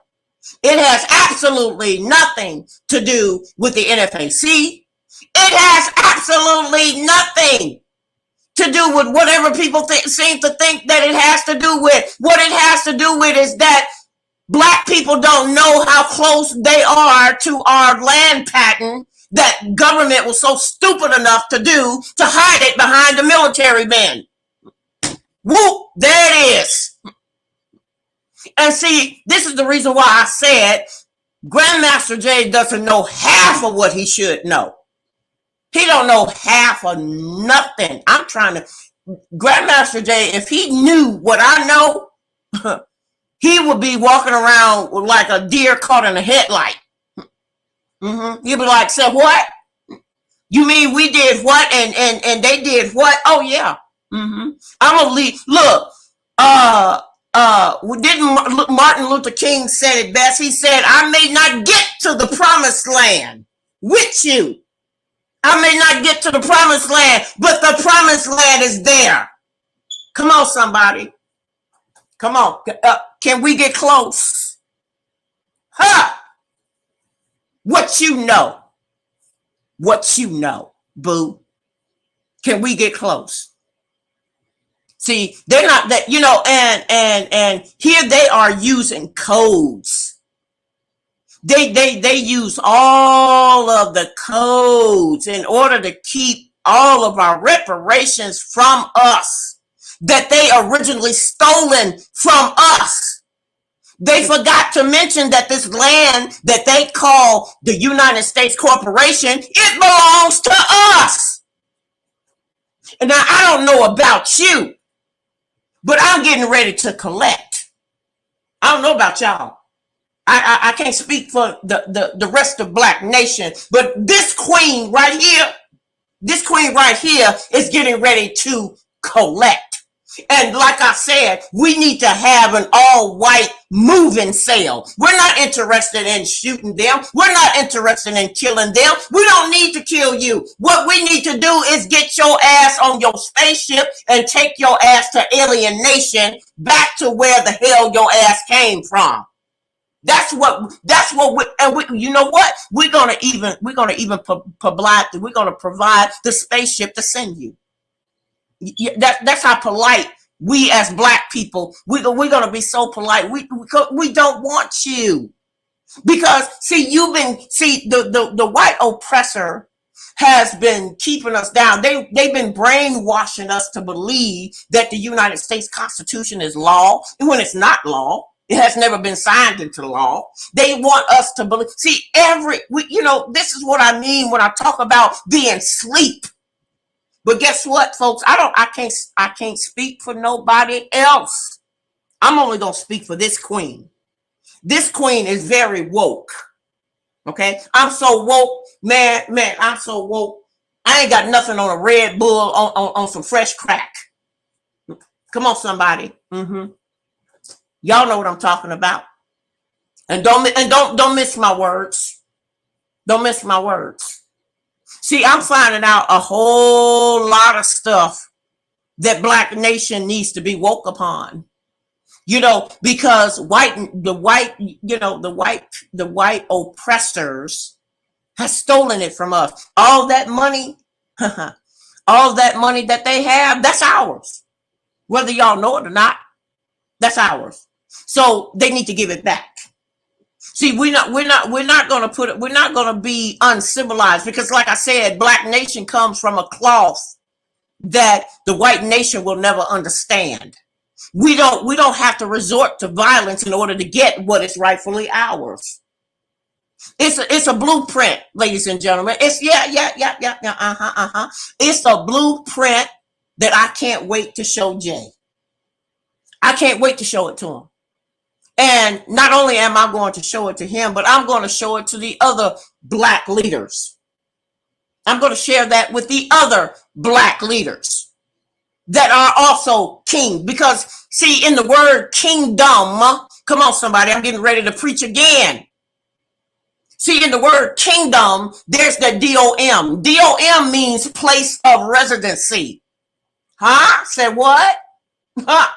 That DOM off of the word kingdom means place of residency. So that means that we are what? Entitled to what? The land in which we stand on. Now, we're gonna be very polite, because we that type of people. We're gonna say, you got the opportunity to go by what we tell you to do, or you can get your happy lily white ass back on that plane, and you can ship your ass gone. Because we don't need you here. We don't need you coming over here blocking our sun from us getting our vitamin D. Because the sun provides vitamin D for our melanated skin. Oh, can I talk, y'all? Can I talk? And I will get to the chat room in a minute. But yes, that is some very interesting news that I am sharing today. And also, I got to talk about the work of the Queen Bees. The work of the Queen Bees, because we're going to be asking for you guys' help to complete this mission. The Queen Bees is working on several different cases behind the scenes right now. And our goal is to get as many of our Black men out and replace them with the judges, the prosecutors, the attorneys, and the police officers that has fraudulently put our people behind bars under fraudulent means and falsifying the information. Now, currently, ladies and gentlemen, we are dealing with the state of Illinois, we're dealing with the state of Kentucky, and we're dealing with the state of Wisconsin. We have found that there are we can't tell the names of these Black men. We can't tell the names of these Black men. Not at this point. We will We will tell you more information about as the case is progressing. What we're getting ready to do, we're going to get ready to call upon donations from the Black celebrities, because we are seeking, we're seeking to put the Queen Bees team a little bit. We need a little bit more people to come to work. I'm not talking about attorneys. We're talking about people who have experience with doing paralegal work. We need some paralegal bees per se. We have found that we need to put. We have found 5 judges. We found 5 judges that needs to be put in jail from the state of Illinois alone. We found 7 judges that is going to go to prison out of the state of Kentucky. We have found 3 judges that needs to go to prison out of the state of Wisconsin. And we are working diligently behind the scenes on getting 3 Black men so far, but the list is steady growing about how many Black men that has been falsified in these 3 states. Now, in order for us, we have found out, and you guys can take notes to this. We have found out that we have a lot of people that is willing to volunteer their time. Now, let me put this out there on the table. And for each Black man, and y'all can write this down, for each Black man to become free that has been in the fraudulent system of the white courts, it takes $300,000 per case. Okay? That's how much it costs. And that cost will cover the private eye team, that will cover the attorneys that will be assigned to that particular state, that will cover all of the, oh yeah, it also, I forgot to mention this, it also covers the United States Marshals being paid to serve these judges for their jail time. Yes. Because that is a bill that we cannot get around. I wish we could get it free. We have had a lot of the private eyes. We've had a lot of people who know how to do paperwork, who know the power of the pen. We have had people to say they're willing to volunteer their time, which brought the bill down some. It brought dramatically. It brought the bill down some. We are getting ready to do a fundraiser for the Queen Bees. And the reason why we need everybody's support, and we're going to be calling on Black celebrities to support it in this matter as well. We're not just going to heavily rely upon the general public. We have also the Queen Bees. Let me put this little great news out there. The Queen Bees has been offered to buy a network. We have been offered to buy a network to where it's strictly all Black people and Black media on our own platform. Yes, when you put things out there in the open, then you get positive returns. Positive things will come to you in returns. Now, we did not anticipate. The offer is also going to stand for Grandmaster Jay as well. We're going to also extend that invite of him having his own network to help us to break up the monotonous of our people not being able to get the word out. See, we have discovered that the white media has on purposely not wanting for our people to know what is going on with our people. This is the reason. This is another reason why we are at a cause, at a distance from each other. It's because our people are not knowing that they need to come together. See, if you don't pick up the phone and say, hey, I need your help on this, that, and the third, how are they to know that they are willing to support the cause? You see, it's because white media has on purposely kept, they control the narrative. They control selective platforms. They set up these bogus ass rules to keep us from communicating with each other. So what we have been offered, and it's going to be offered to Grandmaster Jay as well, it's going to be offered for him to have his own network, just as well as it's been offered to the Queen Bees to have their own network in order to put the power and the media back in the side of the hands of Black Nation. Did I not tell y'all at the beginning that Grandmaster Jay and myself, we are messengers? Okay, we are messengers from the Most High, and when things come together to be collaborated, now everything is working in our favor. It's starting to work in our favor. So we are getting ready to put several judges in prison. Where the Queen Bees is working on putting several judges in prison from the state of Illinois, Wisconsin, and Kentucky.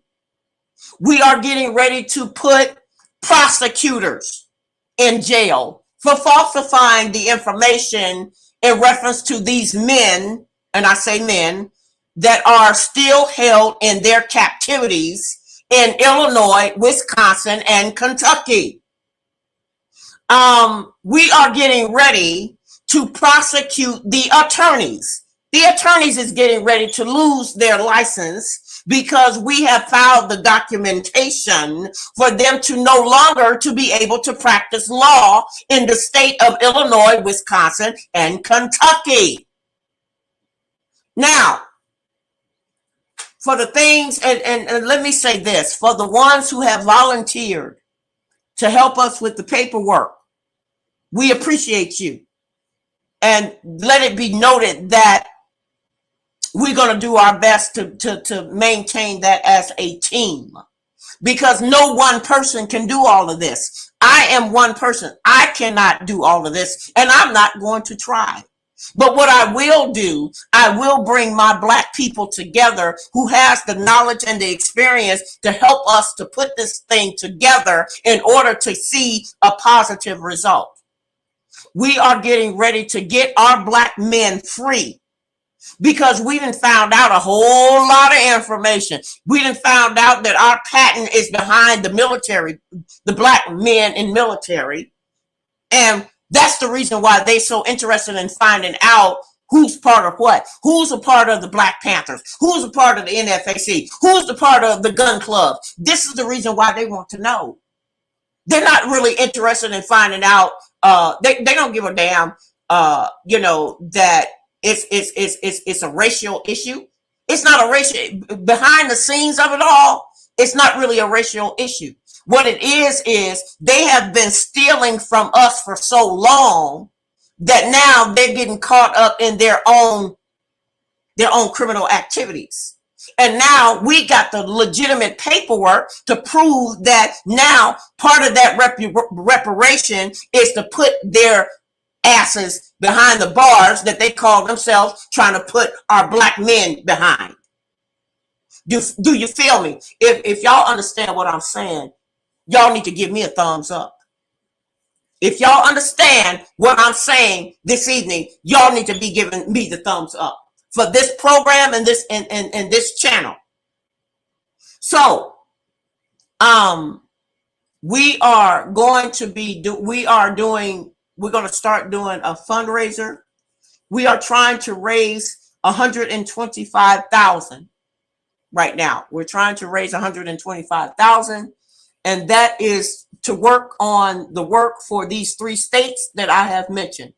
This is to work on freeing the Black men that we know that has been held captive in these 3 states. We're not going to give out the names at this point.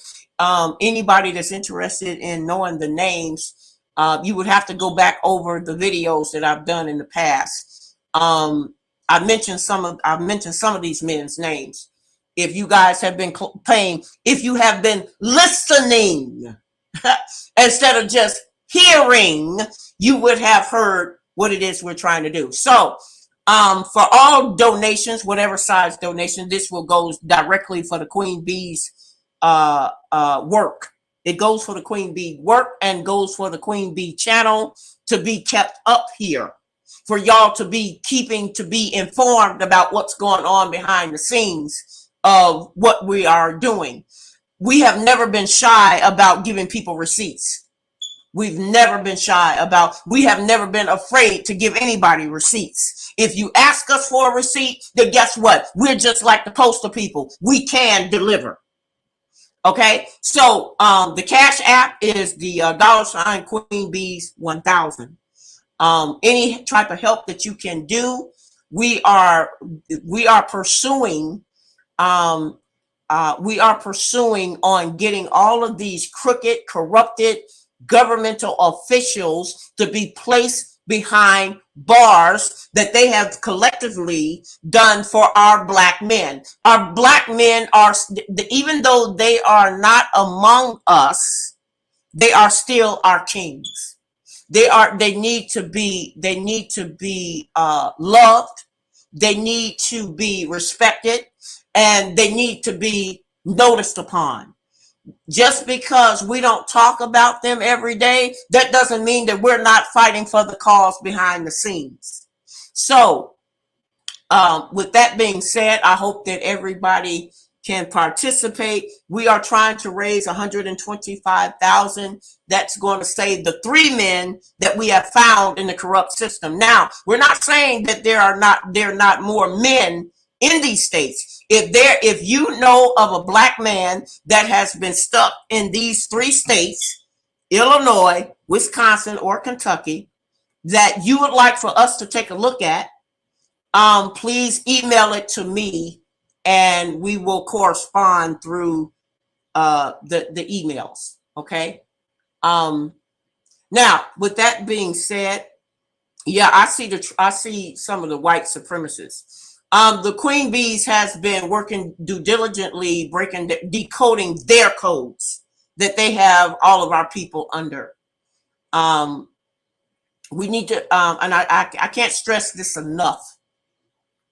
I cannot stress this enough. We as a black people, we as a black nation need to know what these white oppressors are saying about us, because they're talking about all of us as a whole. And we as a whole, as a people, need to come together in order to fight that. We can fight it, and or we can sit back and not do anything. And if that's your choice to do nothing, then continue to do nothing. See, let me tell y'all something. There is the difference between me and Grandmaster Jay, and I have to say this. Grandmaster Jay is a man who is very passionate.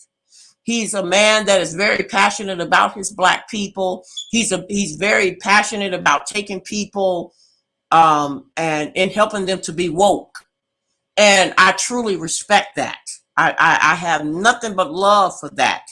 But the difference between me and him, I'm the type of person, I will give you the message. I will direct you to the message. But if you still don't want to hear the message, I can't make you listen to the message. See, with Jay gonna get upset with you for not listening to the message, and he'll be, he'll be sad about it. But for me, I'm not gonna get sad. If I can see, I was raised by leaders. My daddy was the type of man who served in World War II. And he said, Linda, I'm going to tell you this one time, and I might tell you 2 times. Now that 3rd time, you on your own. Okay? Don't misunderstand what I'm saying. I can love my people, but my people need to love themselves first. Ooh, can I get a witness? My people need to learn how to love themselves in order for them to love somebody else. See, I'm the type of person, if I tell you something and I give you the blueprint and I give you the format and I say, look, this is what we as a people need to do. This is the tracks that you need to follow. Now, if you don't follow them, then whose fault is that? You cannot fault the messenger for giving you the message. You have to fault yourself for not getting in the game. Hello, somebody. You got to fault yourself for not being a part of it. See, there's going to be three types of people. There's going to be the people that's going to say, oh, I don't like you no kind of way it goes. Then you got people that say, well, I like you a little bit, and then half of me don't like you at all. Then you're going to have people that love everything about you. So which category are you going to fall upon? Which group are you going to dance with? And for the ones who I have been working closely with, behind the scenes with Grandmaster Jay, y'all have seen the receipts because you were sent the receipts behind closed doors. So the general public, I'm not going to show the receipts to general public people because we got people in here that only come for just to be nosy as hell. They're not really interested in finding out, is this man going to really be free? They want to find out what's your game strategy to help him to be free. Come on, somebody. And I'm not stupid enough. I'm not, neither me nor my queen bees is going to be stupid enough to sit up here and get on this platform and tell you what our game strategy is behind the scenes. It ain't time for that yet. It's not time for that yet because there is a lot of work that still needs to be done. And the ones who I have been in close proximity with, in reference to Grandmaster Jay, y'all know who y'all are. Y'all know that we get together. We get together sometimes once a week, sometimes twice a week. Y'all know who y'all are. I don't have to explain that. Y'all know how the work has been due diligently being put into a perspective in order to help Grandmaster Jay get from point A to point B and back home to point C. Come on, somebody. Y'all know that. So we're going to always have these indifferent people. And I have to say this again. You got three classifications of people. You got the person who don't like you at all. They don't give a damn. They don't give a damn how much work you do. They don't like you no matter what. They don't care. They don't care what shade of black you are. They're not going to like you regardless. Then you got them people that say, well, I like you a little bit and I like you a little bit. I like you half and half. I really don't like you, but then again, I don't have a reason not to like you. So then you got them flip-floppers. I call those flip-floppers. The ones that can't make up their mind, well, I don't know if I like you or really don't like you. And then you got the people who just love whatever you do. Grandmaster Jay has said this best in pretty much all of his positive videos. He said they will love you on Monday and then they will crucify your ass come Friday. So you're not going to be able to please people. No way. You're not going to be able to please them some of the time versus none of the time. Can I talk? Can I speak it? So my thing is, I'm not here to pacify anyone. The ones who have been diligently working behind the scenes is still there. And they're going to always be there until it's time for all of us to hear Grandmaster Jay to speak his words under his own voice. I'm not going to ever step on nobody's platform and talk for nobody else's voice. That's not me. That's not how I roll. What I will do, I'll give you the platform. You come on the platform, you say what you got to say, you say how you want it to be presented, and that's it, that's all. That's it, that's all. Because, believe it or not, Grandmaster Jay is going to have that opportunity. He's going to have that opportunity to come back to the social media and say, look, this is what I'm getting ready to do. Only he knows what his plans are. Only him and the Most High knows what his plans are. But we as a people, if we're going to collectively stick by this man, then we need to be true. Not only being true to him, but we need to be true to ourselves. Come on, somebody. Yes, I said it. I said it. And I'm not going, and for Kentucky, or for whatever state, we're not going to stop talking and making this man, we're going to continue to make him relevant. Because y'all Kentucky has done a lot of shady shit. And now we get ready to call you pun, because that same jail cell that you call you putting this, not only him in, and the other black men that you call yourself putting in, we get ready to flip that script on your ass. It's time for you to walk through those gates. It's time for you to walk through those bars. It's time for you, somebody to put money on your damn books and for you to get a phone call. Come on, somebody. No, it's the table. The Most High says it's time for a change. We getting ready to change over. We getting ready to have new millionaires. We getting ready to have new billionaires. We getting ready who is really for the people to come up and step up for the people and not be anything else but for the people, the real people. See, I'm really cool. I'm cool. I try to be mellow. You understand? I try to be mellow, and I listen to that, and then people, y'all are my subscribers and my followers. They always want me to know what's going on, and I appreciate each and every one of you. They'll come to me and say, "Hey, Queen, did you see this? Did you see that? Ooh, I didn't know that. Let me orchestrate some stuff. Let me find out some stuff. Let me put this, that, and the third." Now, if I come on this program and I'm hooping and I'm breaking over a sweat, then yeah, you got something to worry about.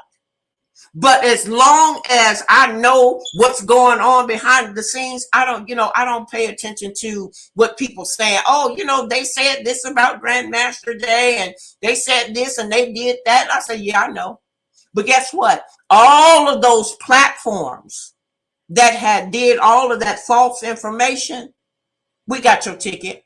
We got your number. In due time, we're going to get you. We're going to get you too. We're just not going to talk about it. We're not going to call your name out. You know who you are. You know who the ones who have put up what wasn't supposed to be there. The ones who made fun of the man. The ones who made the whole mountain out of a molehill. We know who you are. We're checking that list and checking it twice. Like they say for that little white Santa Claus, we're going to check to find out who's naughty or nice. So yes, I want for everybody to not be at a dismay. Grandmaster Jay is going to be all right. And I'm looking at it every day. He's going to be all right because there is several teams, several people that are stepping up to volunteer to make sure that this transaction goes quite smoothly. I can't give everybody the details right now. I cannot. I wish I could. God knows I wish I could. I wish I could tell all that I know, but I can't. But until then, the only thing that I can tell people is to stay tuned. Stay tuned because, this ride is far from being over. Like I said it again, Grandmaster Jay is going to be able to come and share his side of the spectrum. And then I'm going to be able to tell y'all my side of the spectrum from over here. And then when he brings his side of the spectrum and I bring my side of the spectrum, then it's going to be a 100% complete. It's going to be completed. Yeah, I know the white trolls. The white oppressors is, they want to find out all that they can find out, which is, do what you do, boo. But you ain't stopping this train from moving. But in the realm of scheme, in the scheme of things, we're not only just working behind the scenes for Grandmaster Jay, we're working behind the scenes for other men that has been placed in prison under falsification of the documents that will serve upon the white supremacist or the white oppressor. And now we're getting ready to put their ass in jail. That's just the bottom line. So anybody that's helping us that would like to help us again, this will be for these men to be released. So with that being said, I got to go back into my chat room because you guys have been talking up a storm while I have been sitting up here talking. I don't know what nobody said. So let me go back to the beginning. I got to go back to the beginning of my thing here. So one moment, let me see here. Okay, Rising Queen, how are you, my love? Hello, hello. She says, really like that music. That's that African music. Yes, I started to show off with that. Yaya Kid said, free Grandmaster J, let him go. Yes, sir. Yes, ma'am. Knowledge is power. Blah. Okay, we got mental roller coaster facts. NFAC. NFAC for life. Okay. Tell them general. Yes. Okay. A power to the most high. Amen. Remember when Jay made this recording? Oh yeah, by the way, that was the recording of The Invisible Strikes Back for anybody that is interested in finding that. If you want to hear him at the end of that one, he kind of go off into a tangent. So I didn't really play I didn't really play Grandmaster Jay going off into his tangent. But if you want to hear him go off into his little world, whatever, you're more than welcome to do so. And then so we get, okay, let me go to facts. And then Sweet Violet comes in and say, hello, Queen and family. I'm just tuning in.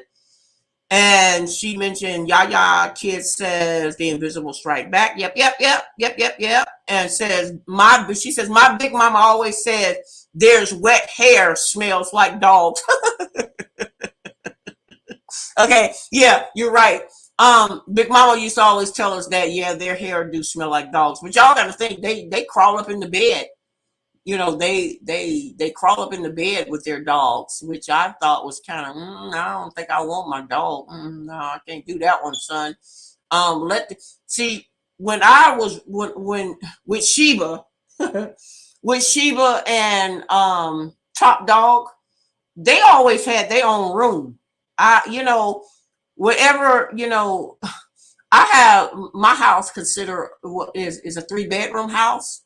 So I always had my room, and the dogs always had their own room. So my dogs were spoiled. Sheba and Top Dog were spoiled. And I know that y'all love my Sheba, but yeah, Sheba has her own room. But anyway, so I just was never one of those pet owners that wanted to have a dog to sleep in my room. No, I don't play that move.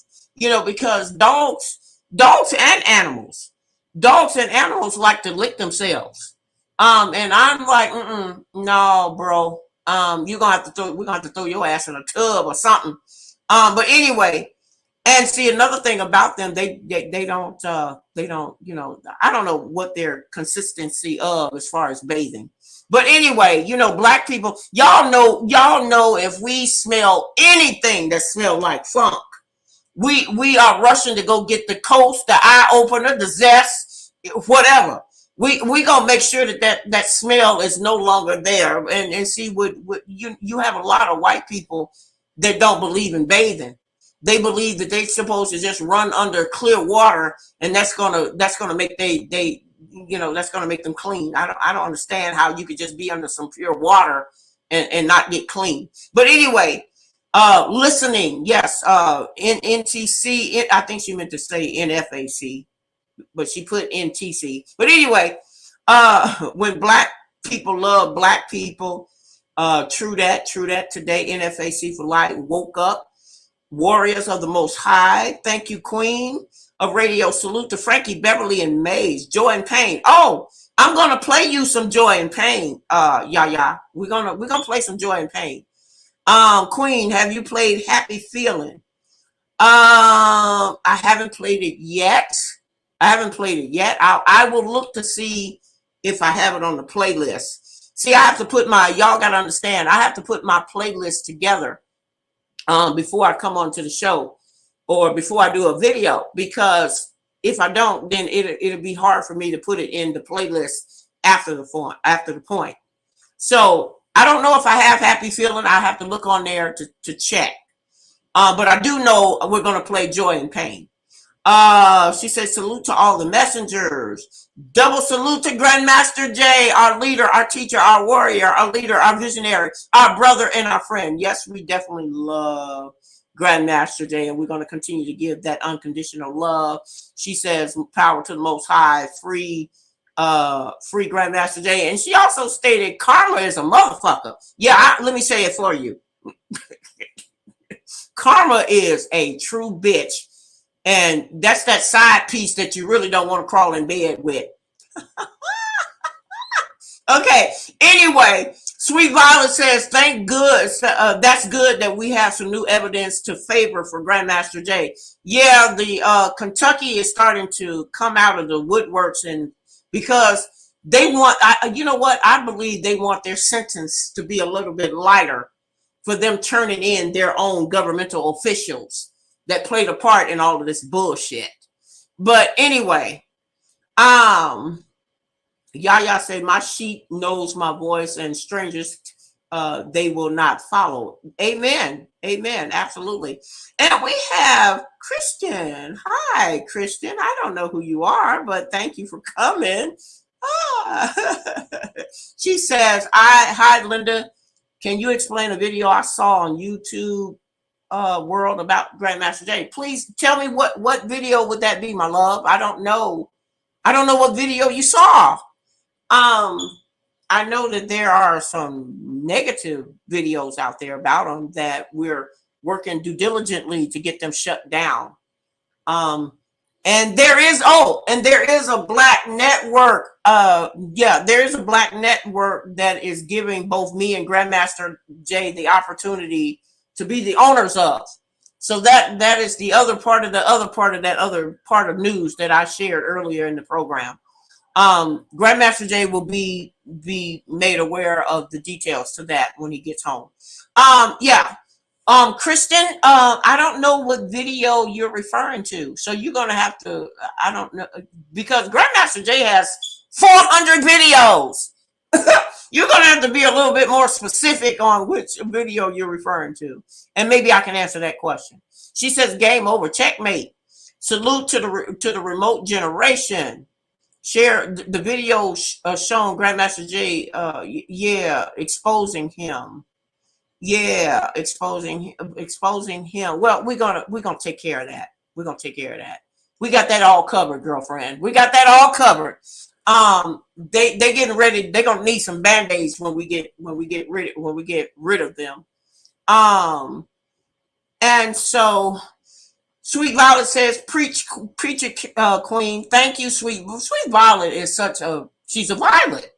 Y'all don't know, Sweet Violet is such a violet. She is such a lovely, lovely lady, and I am so glad that she spends some of her time with coming and hanging out with the Queen. Sweet Violet is also on my Facebook page, and a lot of y'all are on my Facebook page. I got so many people on my Facebook page. I'm going to need to open up another page in order to get the other people that's coming through. Because it's not that I want to deny you on my Facebook page. It's just my Facebook page. You know, you reach a certain limit. You have to either come in under the band's page, or you have to come in under my new page called Ask Linda on Facebook, because my regular Queen of Radio is all booked up. I got no more room. I wished I could take y'all with that. So Yaya says control opposition. Absolutely. Let's see here.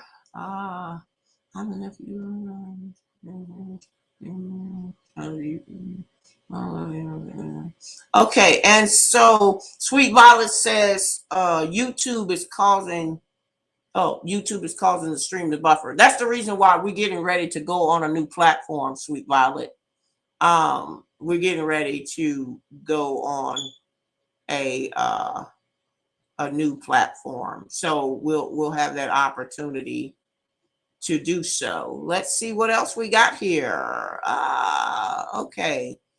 We're gonna dismiss some. We're gonna dismiss some people that wants to come in and talk crazy. So I just got rid of some of the people that want to come in and talk crazy. I don't have time.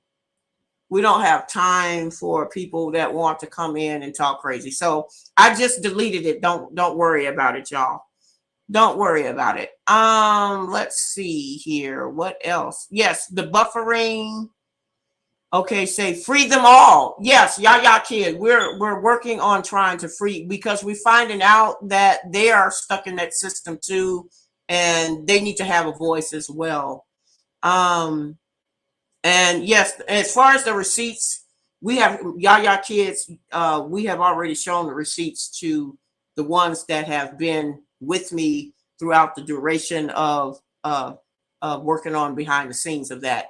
I don't have a problem with showing receipts to the ones who have been physically supporting this whole thing behind the scenes. But coming on to a platform, I'm not going to show receipts on this platform out in for the general public, because we have the naysayers. We got the naysayers that's also watching, and so they don't need to see the receipts. The ones who have been supporting, and they know who they are, and I'm not going. They know who they are, and I'm not going to give recognition to that. But yeah, so she says free Grandmaster J for your mom mirror work. Okay, yeah, I'm gonna play your I'm gonna play your Joy and Pain, like sunshine and rain. They are both the one and the same. Amen. Okay. Right. Oh, she says the NTC. Now I don't know anything about the NTC. So this is something new. That's something new. I don't know anything about that. But she says, Yaya Kids says the NTC is the National Training Center. Grandmaster J spoke about the training there. Okay, that's good. Okay. Now somebody, like I said, somebody named Christine came in and asked me about a video. I don't there's a lot of videos. Well, actually it's not as many videos as it used to be that is speaking negatively about Jay. Those have actually been taken down pretty much, because we've been getting on their tails about it. So the negative videos, you probably going to see an increase on those negative videos coming down. I'll say again, we've been working diligently to take care of that. Okay, we're gonna play some music, and then I'm gonna come back, and then I'm gonna wait a minute. Let me pull up my Frankie Beverly, because y'all been asking for Joy and Pain. Let me see if I got, what was that other song? Happy Feeling. Well, you know what? Who asked for Happy Feeling? Wait a minute. Somebody asked for Happy Feeling. One of y'all asked for Happy Feeling. Okay, Happy Feeling is on my list. But I got to play Joy and Pain first, y'all. And let me say again that all of, let me read the disclaimer again. I make no claims to any of the original music or the contents of any pre-played recorded videos. The music is purely, strictly entertainment purposes. I make no profit from the music of the video or any video that has been produced. I also make no profit off of any of the original content that has been shared with us from the originated by Grandmaster J himself. I make no profit or claims to that either. So all of the words that you heard is basically his own. All right. Now, let me get back to the music list. Wait a minute here. Joy and Pain. Y'all want y'all want to hear Joy and Pain. Okay, wait a minute. I'm bringing it. Wait a minute. I got to set it up. Okay. Joy and Pain. Wait. If it'll come up. I'm trying to get it to come up. But yeah, I got Happy Feeling. Hold on, y'all. Hold on. Joy and Pain, Joy and Pain, Joy and Pain. Joy and Pain, Joy and Pain, Joy and Pain, Joy and Pain, right to your door. Joy and Pain. And safe with the Oxford Gold. Okay. There it go. Here it go.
Woo, this man is fine. Goodness gracious.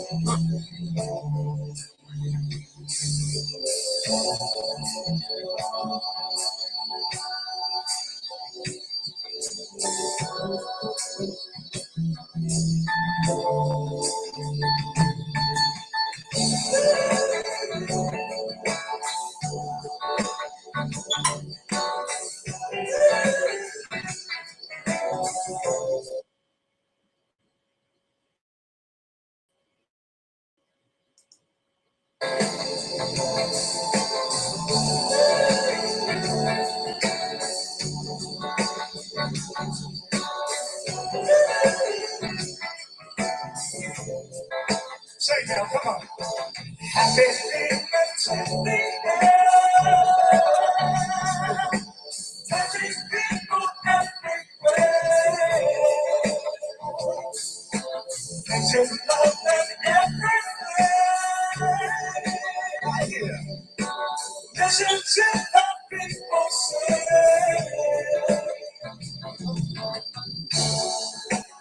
Oh, God bless you. To remind me of my mind and my heart. Yes, I believe in love. Please have given. I'll start now.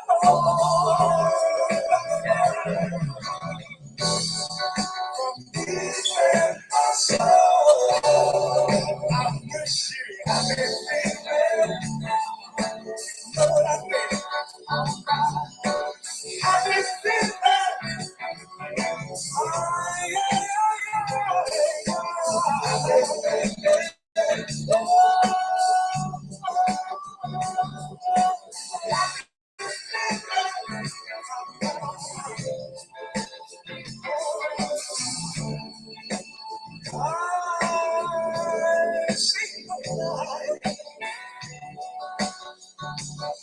I watch the shine down the way. I'm gonna sweat my wings. I'm gonna shine down my seas.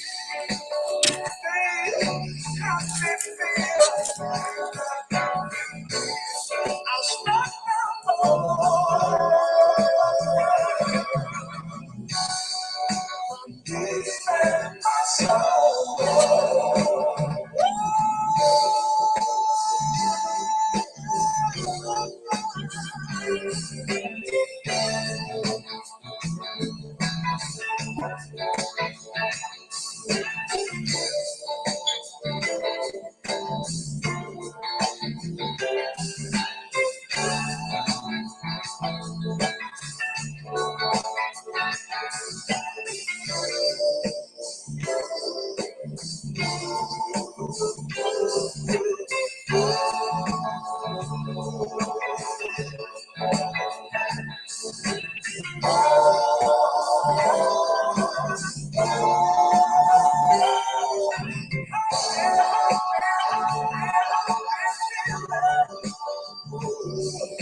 Yep, that is Frankie, Beverly, and Maze, y'all. That, I mean, come on, you can't get no better than that. And then he fine. Oh Lord, you know, fine, being surrounded by fine men. Goodness gracious. Okay. So you guys got your pain, joy, and pain, and all that other wonderful stuff. Y'all, I see them sitting in the chat room singing with the song. Y'all, they singing so hard they even got the lyrics to the song. Y'all, they're saying salute to Frankie Beverly, make the music and the message last and live forever. Salute to the children of the Most High with sunshine and rain. Come on, yeah. Salute to the ancestors for love, wisdom, knowledge, and guidance. Follow your ancestral compass. Keep your head to the sky. Absolutely. To the general. We are all love Grandmaster Jay in our own special and unique way. Is there anybody else before I get ready to close it up and close it out? I want to thank Yaya Kids, and I want to thank Sweet Violet and Rising Queen. I want to thank all of y'all for coming out. Oh my God, we done 3 hours tonight. That's not like me. I normally get this thing done. I normally get this thing done in 2. But anyway, I guess because we were having so much fun and learning the lessons and so on and so forth. Again, I will be back in the saddle again on Thursday. Yes, I'm coming back on Thursday. I don't know what music I'll be playing, but if you see what music tribute that I'm doing in the title, and there's a song that you want me to play on that particular show, you better get it to me through an email. Get it to me through an email and let me know that, you know, and that way I can put it on my playlist, because if I don't have it on my playlist, I can't get it up in time enough for it to be played during the broadcast. Virgo Power, hell yeah, y'all know what's up. So yeah, I appreciate everybody coming through this evening. I appreciate you guys. I love you guys. And we're going to continue to spread that love for not only Grandmaster Jay, who is our king, and he's definitely our king.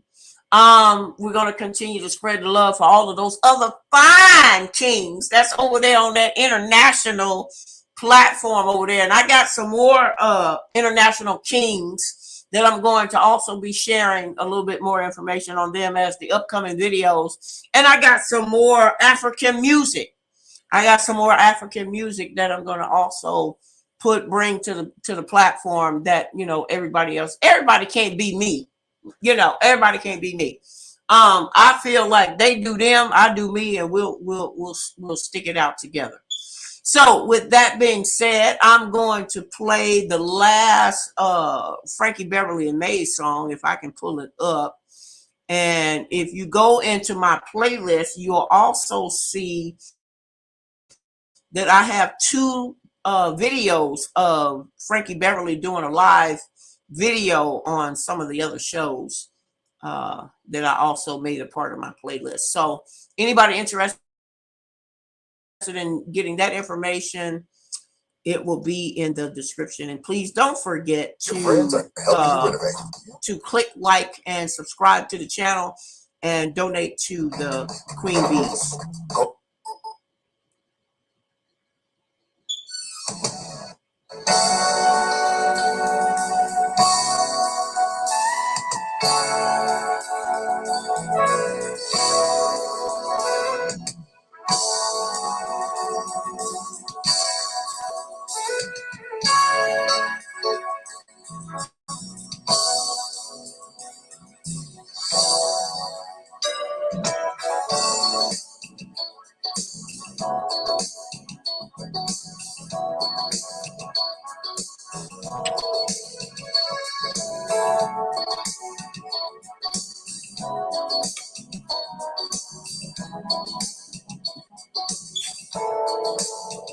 know I'm falling on myself. I don't know blame and no one else. Now I realize I can't get over you. And though I do my very best, I just can't find happiness. And girl, it's all because I can't get over you. Hey, baby,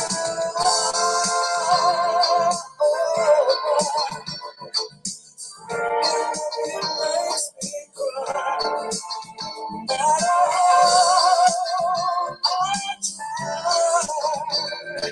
I'm going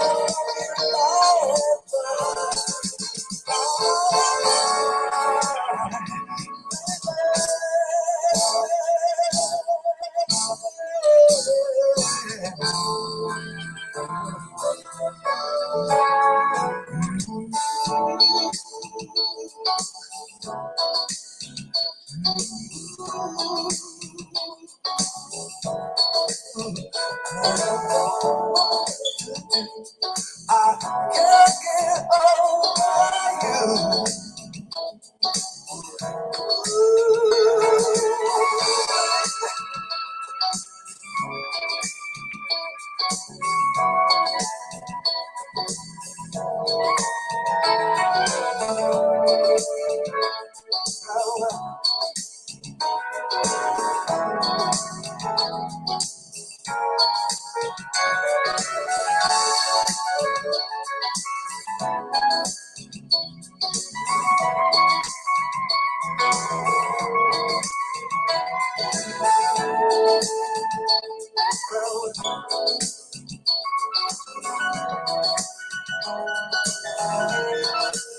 I guess you always have a home somewhere deep in my heart.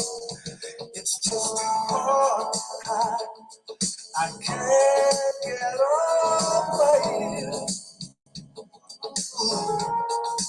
I try to lose myself in song, but my time's not much too strong. What am I gonna do? I can't get over you. It makes me feel so bad. Messing up the love we had.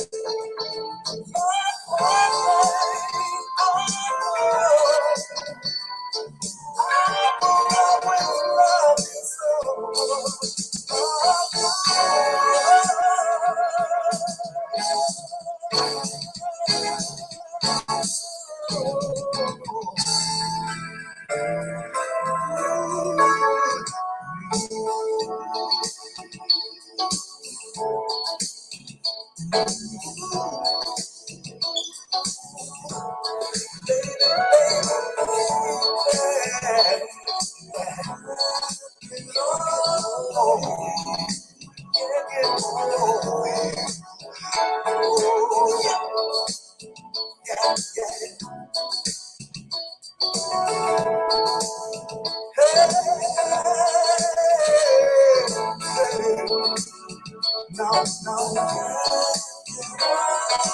can't you see, girl? Can't you see what you mean to me? No, yeah, oh, baby.